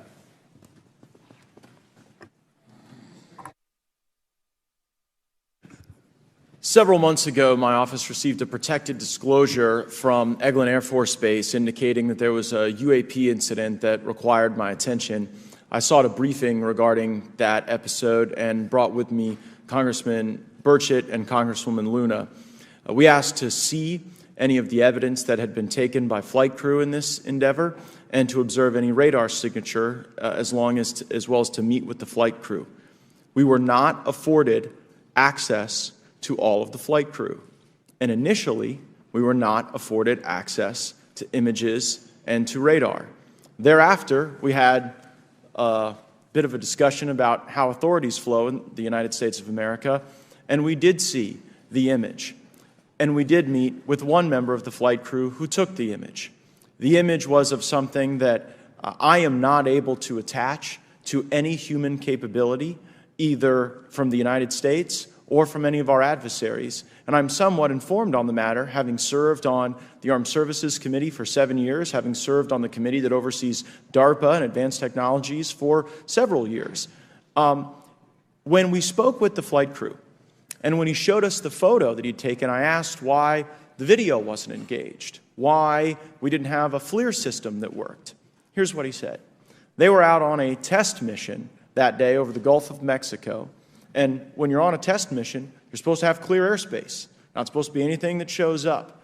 And they saw a sequence of 4 craft in a clear diamond formation for which there is a radar sequence that I alone have observed in the United States Congress. One of the pilots goes to check out that diamond formation and sees a large floating, what I can only describe as an orb. Again, like I said, not of any human capability that I'm aware of. And when he approached, he said that his radar went down, he said that his FLIR system malfunctioned, and that he had to manually take this image from one of the lenses, and it was not automated in collection as you would typically see in a test mission. So I guess I'll start with Commander Fravor. How should we think about the fact that this craft that was approached by our pilot had the capability of disarming a number of the sensor and collection systems on that craft? Well, I think this goes to that national security side, and you can go back through history of things showing up at certain areas and disabling our capabilities, which is disheartening. And for us, I mean, like I said, it completely disabled the radar on the aircraft when it tried to do it, and the only way we could see it is passively, which is how he got that image. So I think that's a concern on what are these doing, not only how do they operate, but their capabilities inside to do things like this. And how should we think about four craft moving in a very clear formation, equidistant from one another, in a diamond? In all of the phenomenon, perhaps, Mr. Grave, that you've analyzed, have we ever seen multiple craft in a single formation? I have one particular case, and that was during the gimbal incident. The recording on the AT FLIR system shows a single object that rotates. You hear the pilots refer to a fleet of objects that is not visible on the FLIR system, and that was something that I witnessed during the debrief as part of the radar data on the situational awareness page. I would like to add, however, Congressman, there's a small bit of anger, I would say. I would feel that those pilots are still facing that difficulty in reporting this topic, and they don't have the tools to be able to mitigate this issue. It just goes to show how serious this is and why this is such an important issue for our pilots and for our nation. It was stated explicitly to me by these test pilots that if you have a UAP experience, the best thing you can do for your career is forget it and not tell anyone. Because any type of reporting, either above the surface or below the surface, does have a perceived consequence to these people, and that is a culture we must change if we want to get to the truth. Mr. Chairman, I would observe that perhaps as we move forward from this hearing, there are some obvious next steps. Every person watching this knows that we need to meet with Mr. Grusch in a secure, compartmentalized facility so that we can get fulsome answers that do not put him in jeopardy and that give us the information we need. Second, I would suggest that the radar images that were collected of this formation of craft out of Eglin Air Force Base, and specifically the actual image taken by the actual flight crew that we can actually validate, be provided to the committee, subpoenaed if necessary, so that we're able to track how to get this type of reporting and analysis done in a more fulsome way. That would be my recommendation, humbly, as a guest here of the Fine Oversight Committee. I yield back. Ms. Mays. Thank you, Mr. Chairman, and good morning to our witnesses who are testifying today. I want to thank each of you for being here to discuss a topic of grave importance to our national security. Earlier this year, a Chinese spy balloon was shot down off the coast of my home state of South Carolina. Since the Roswell incident in 1947, many Americans have wondered about the dangers of unknown objects crisscrossing our skies. Whether these are UAPs or weather phenomena, advanced technology from American, allied, or enemy forces, or something more out of this world.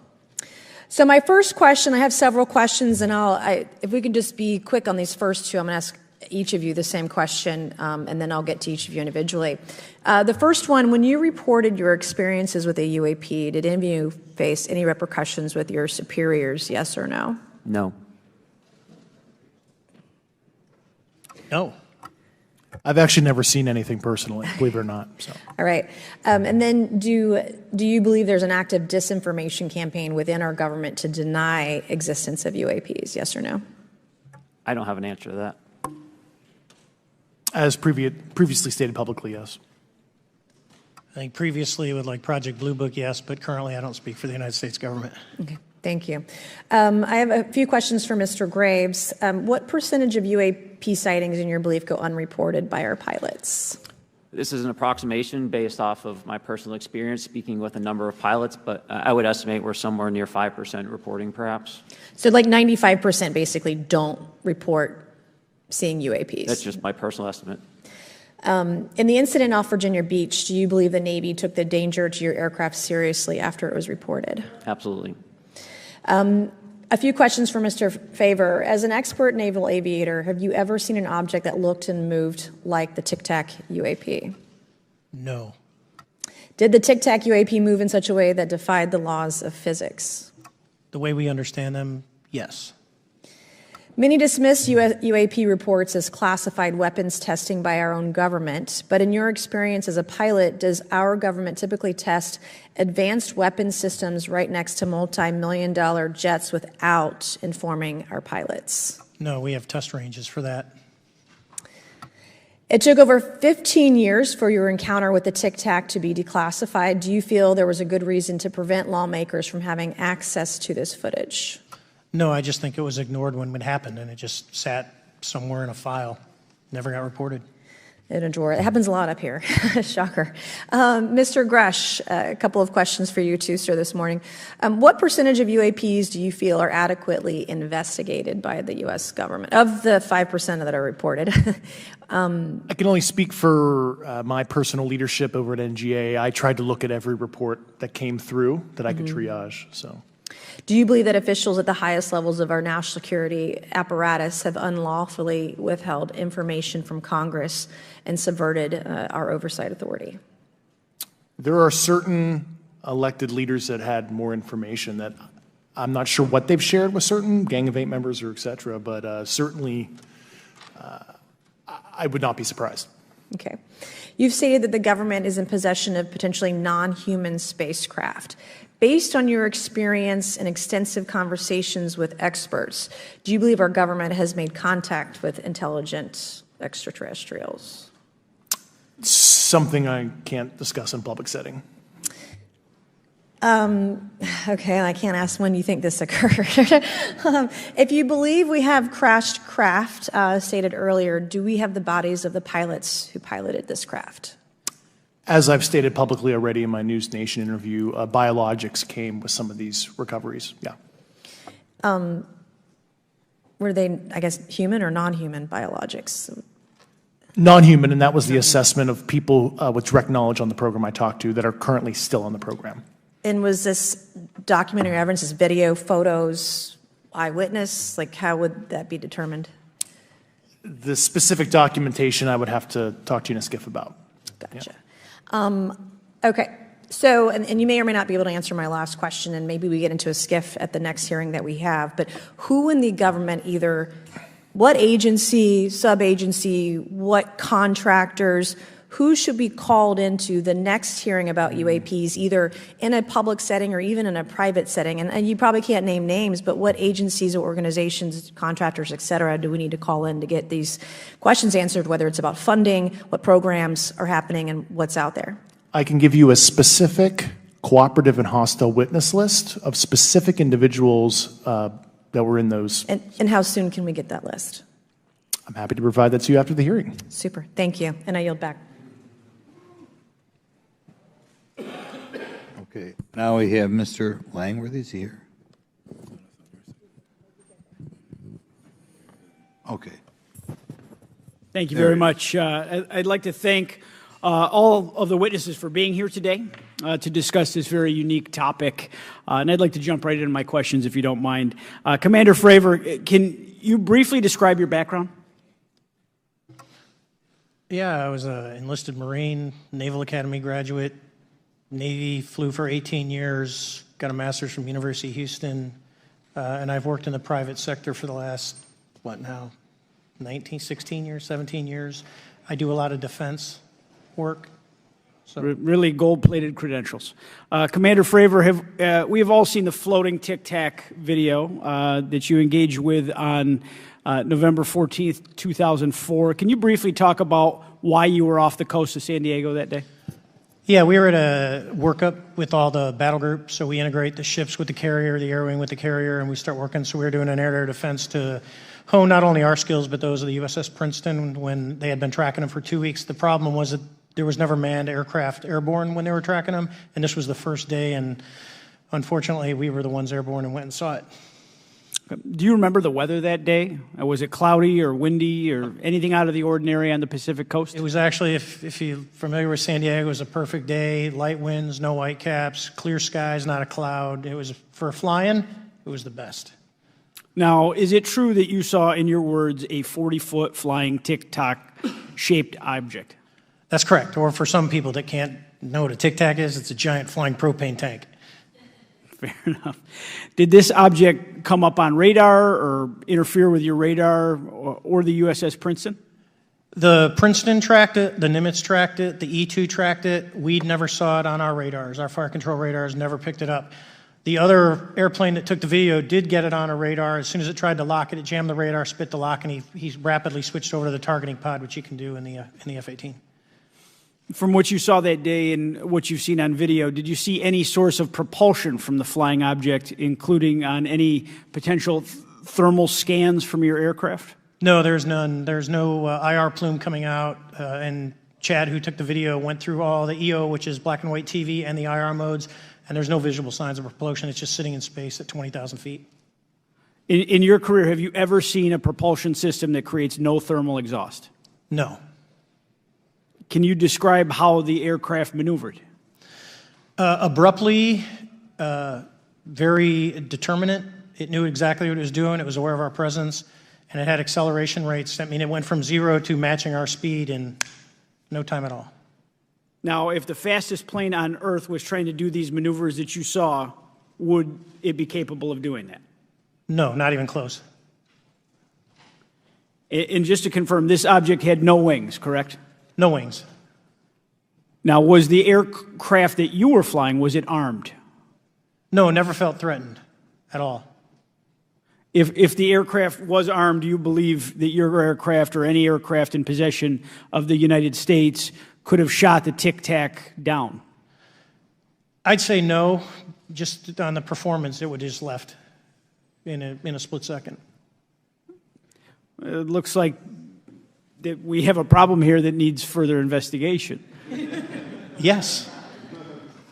In your belief, is this flying Tic Tac, I mean, is it capable of being the product of any other nation on the Earth? No, like I said earlier, I think it defies current material science and the ability to develop that much propulsion. And I know there's been some physicists that have done calculations, which is beyond anything that we have. Well, either the United States has an adversary here in this world that we don't know, or we really have some serious investigations to do. I really appreciate you being here. Is there anything else about the November 14th, 2004 incident that you think is important for this committee to know that you haven't been asked here today? No, it's been said it's probably the most credible UFO sighting in history based on all the sensors that were tracking it, and then for us to get visual and to go against the naysayers that it's something on the screen or whatever. I mean, there's 4 sets of human eyeballs. We're all very credible. Of the 6 of us that were involved in the thing, including the video, every one of us is going to do 20 plus years in the military in very responsible positions. So I'd say the world needs to know that. It's not a joke. Well, thank you very much for your testimony here today for all of you, and I yield back, Mr. Chairman. Mr. Ogles. Thank you, Mr. Chairman, and thank you all for being here and the courage it took to come forward and again, the sacrifice that each of you have made.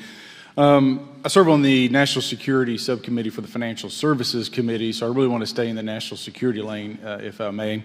So when we think about traditional adversaries and both us towards them and them towards us, we probe their capabilities. We look for weaknesses, and we collect that data, that reconnaissance for in the event we need it in the future. For each of you, yes or no question, based off of your own experience or the data that you've been privy to, is there any indication that these UAPs could be essentially collecting reconnaissance information? Mr. Graves? Yes. Mr. Grusch? Fair assessment, yeah. Mr. Fravor? Very possible. Again, in the national security vein, is it possible that these UAPs would be probing our capabilities? Yes or no, Mr. Graves? Yes. Grusch? Yes. Fravor? Definitely. Is it possible that these UAPs are testing for vulnerabilities in our current systems? Yes. Yes. Possible. Do you feel, based off of your experience and the information that you've been privy to, that these UAPs provide an existential threat to the national security of the United States? Mr. Graves? Potentially. Yes, sir, potentially. Same answer, potentially. Yeah, I'd say Fravor. definitely, potentially. Mr. Graves and Fravor, in the event that your encounters had become hostile, would you have had the capability to defend yourself, your crew, your aircraft? Absolutely not. Sir? No. Is, based off of the information that you've been privy to, is there any indication that these UAPs are interested in our nuclear technology and capabilities? Yes. By external observation, sure, that could be a fair assessment, yeah. Yes. Is there any indication that the Department of Energy is involved in UAP data collection and housing? I don't have an answer. I can't confirm or deny that in a public setting. And No. Could you do it in a secure setting? Yes. Mr. Fravor. No, I don't know. Mr. Chairman, I think I'm the last member to go, but there clearly is a threat to the national security of the United States of America. As members of Congress, we have a responsibility to maintain oversight and be aware of these activities so that, if appropriate, we take action. I would encourage the chairman to demand that we have any and all, but in particular Mr. Grusch, talk to us in a skiff. And if that access is denied, I will personally volunteer to initiate the Holman Rule against any personnel or any program or any agency that denies access to Congress. Mr. Chairman, with that, I will yield the remainder of my time to my fellow colleague from Tennessee, Mr. Burchett. Thank you, Mr. Chairman. Thank you, Mr. Ogles, for the great questions, brother. Mr. Grusch, I might have asked this before, but I want to make sure. Do you have any personal knowledge of someone who's possibly been injured working on legacy UAP reverse engineering? Yes. Okay. How were they injured? Is it something like a radioactive type situation or something we didn't understand? I've heard people talk about Havana syndrome type incidences. What was your recollection of that? I can't get into specifics, but you could imagine assessing an unknown unknown. There's a lot of potentialities you can't fully prepare for. How do you think we ought to handle UAP whistleblower complaints like yours in the future? Yeah, there was some issue with mine. So, PPD-19 process, it goes to the intel committees, either through PPD-19 or ICD-120. There's not a good way for the Intelligence Community Inspector General to provide that to other committees. And I asked my information to be sent to the House and Senate Armed Services Committee because there are Title X equities at play, but there was no smooth process to do so. Yeah. It's a trash can. Are you aware of any individuals that are participating in reverse engineering programs for non-terrestrial craft? Personally, yes. Do you know any that would be willing to testify if there were protections for them? Certainly closed door and assurances that breaking their NDA, they're not going to get administratively punished for so. Yeah. I yield, Mr. Chairman. Thank you. I'm going to do something a little bit out of the ordinary here. We're going to give 3 people a chance at an additional 3 minutes. So Mr. Burchett, do you want to keep going? Why don't you come back to me, Mr. Chairman? Ms. Luna, is she on that list? I'm on special. Sure. Chairman, I'd like to submit for the record an article by News Nation, and it follows Mr. Grusch's full interview for the record. Without objection. Thank you. Mr. Grusch, why is it that you refer to the phenomenon as non-human intelligence? Why deviate from the basis of extraterrestrial life? I think the phenomenon is very complex, and I like to leave an open mind analytically to specific origin. When you say specific origin, can you elaborate on that for those that might not? If it's a traditional extraterrestrial origin or something else that we don't quite understand from either a biological or astrophysics perspective, I just like to keep an open mind on what it could be, Okay, and referring to your News Nation interview, you had referenced specific treaties between governments. Article 3 of the Nuclear Arms Treaty with Russia identifies UAPs. It specifically mentions them. To your knowledge, are there safety measures in place with foreign governments or other superpowers to avoid an escalatory situation in the event that a UAP malevolent event occurs? You're referring to a public treaty in the UN Register.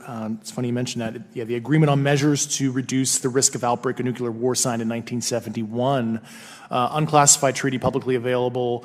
And if you cite the George Washington University National Security Archives, you will find the declassified in 2013 specific provisions in the specific red line flash message traffic with the specific codes pursuant to Article 3 and Article, also Situation 2, which is in the the previously classified NSA archive.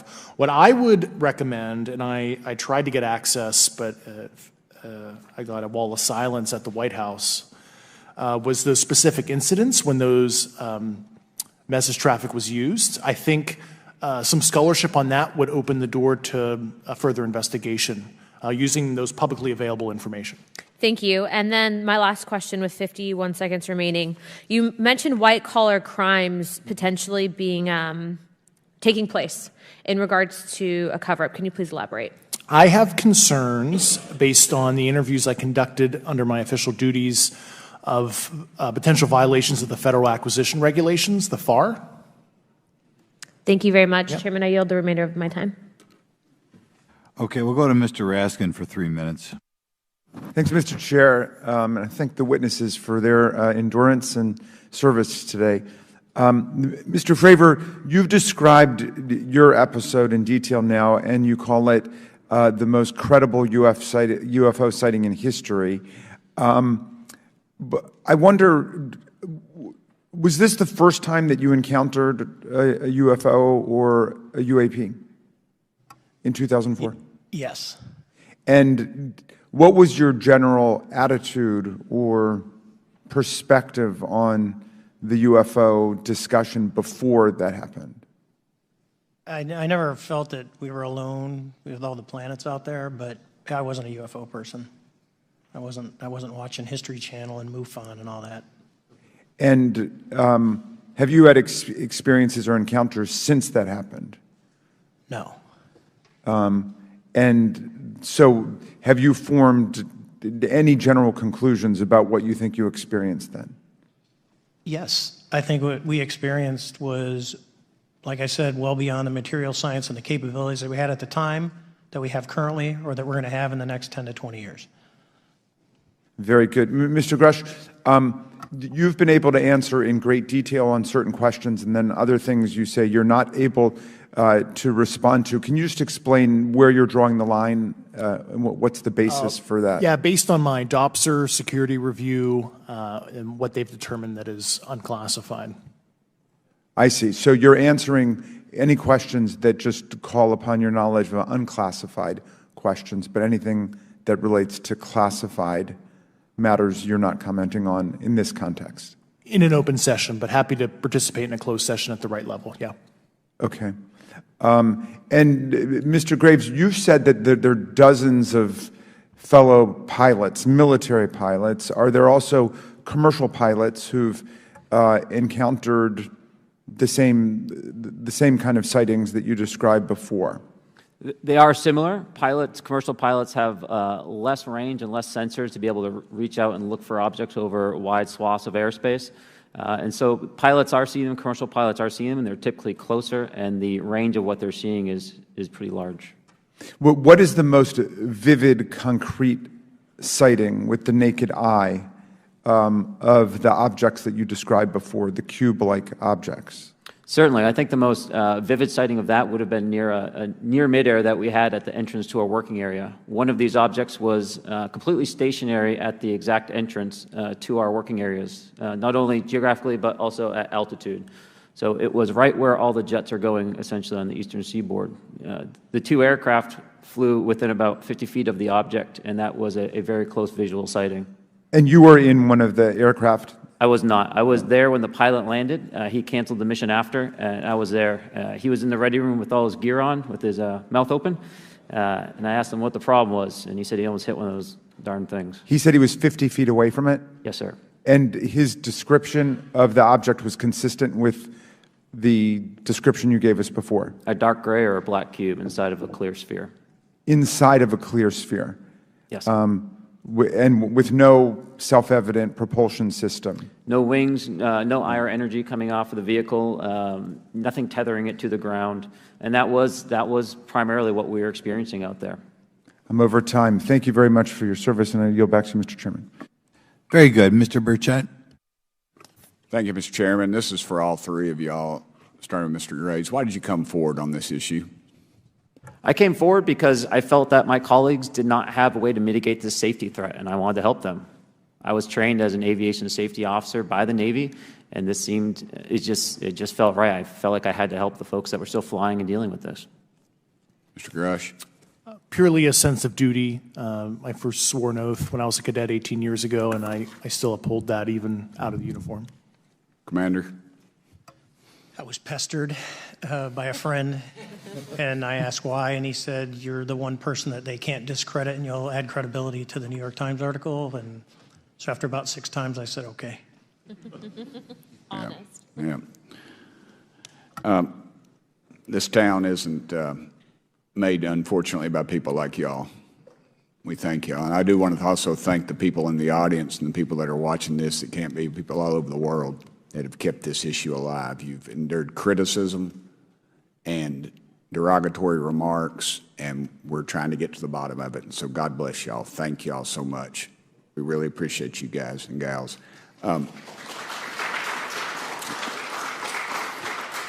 That's why we need term limits. Y'all keep clapping, us politicians just keep talking. So let me ask y'all, how can the public contribute to UAP reporting, and what avenues you think are available to the public to report these sightings? Well, right now, I don't think there is a lot of public options for every man to be able to report on this. I think even for professionals that have sensor data that are seeing these on a regular basis, they're still hesitant to come forward. And so for the general public, I think encouraging the conversations that we're having today, looking for technology solutions that can be distributed so that objective data can be gathered is the first place to go. Mr. Grusch? I'll just touch on the whistleblower side of it. I do encourage, current and former military, intelligence community, and industry contractors to come forward in a legal way, either through the IC or DoD or whatever the cognizant IGs are, to lead, join me in this discussion. Commander, and I guess I should say this for the record. My daddy was United States Marine Corps, 1st Marine Division, so. Hoorah. Yes, sir. He was old school, him and Chesty Puller on Peleliu, so thank you, wow. brother. Wow. Yes, sir. I'm not anything like my daddy. He was incredible. I'm very mediocre, to say the least, but go ahead. You seem to be doing fine. Yeah. For me, I was an accident investigator, so the biggest thing that you learn, and I think that witnesses need to do is, one, don't try and make the fish bigger than it was. Stick to the facts. Write it down, and don't speculate what you think it is, because it will sway your decision. Just write the facts down. We can get all the facts together, and we can start to investigate and get a real honest story instead of it was this big. Thank you all, and I want to thank everybody. We made history today. Mr. Chairman, I yield. Thank you much, Mr. Garcia. Thank you. I know now we're going to be making some closing remarks, and so I just wanted to say a few things. First, to our witnesses, I want to thank all of you for being here with us today. I know that it takes a lot of courage. You're telling really important information to this committee, and I just want to thank you also for all three of you, your service to our country. I also want to just note that today's hearing was both important but also serious, and I want to thank our subcommittee chairman, Mr. Grothman, I think for running a very fair and substantive hearing. I do want to thank the committee staff on both sides for the amount of work that it took to put this hearing in place, and certainly to all the members that have been involved in this issue prior to the hearing.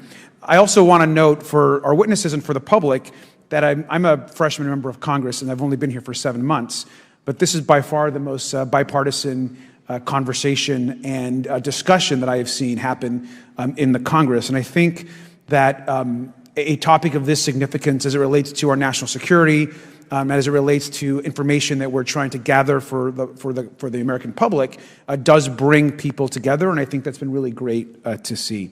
I think it's also important to note for the public, today in our hearing, we had on our side also both our full ranking member, which is Mr. Raskin, and our vice ranking member, which is Ms. Ocasio-Cortez, both here at our hearing. I think it shows the importance and seriousness that our side of the aisle is taking to this important hearing, but also to the broader issue as it relates to working with our Republican counterparts on this committee.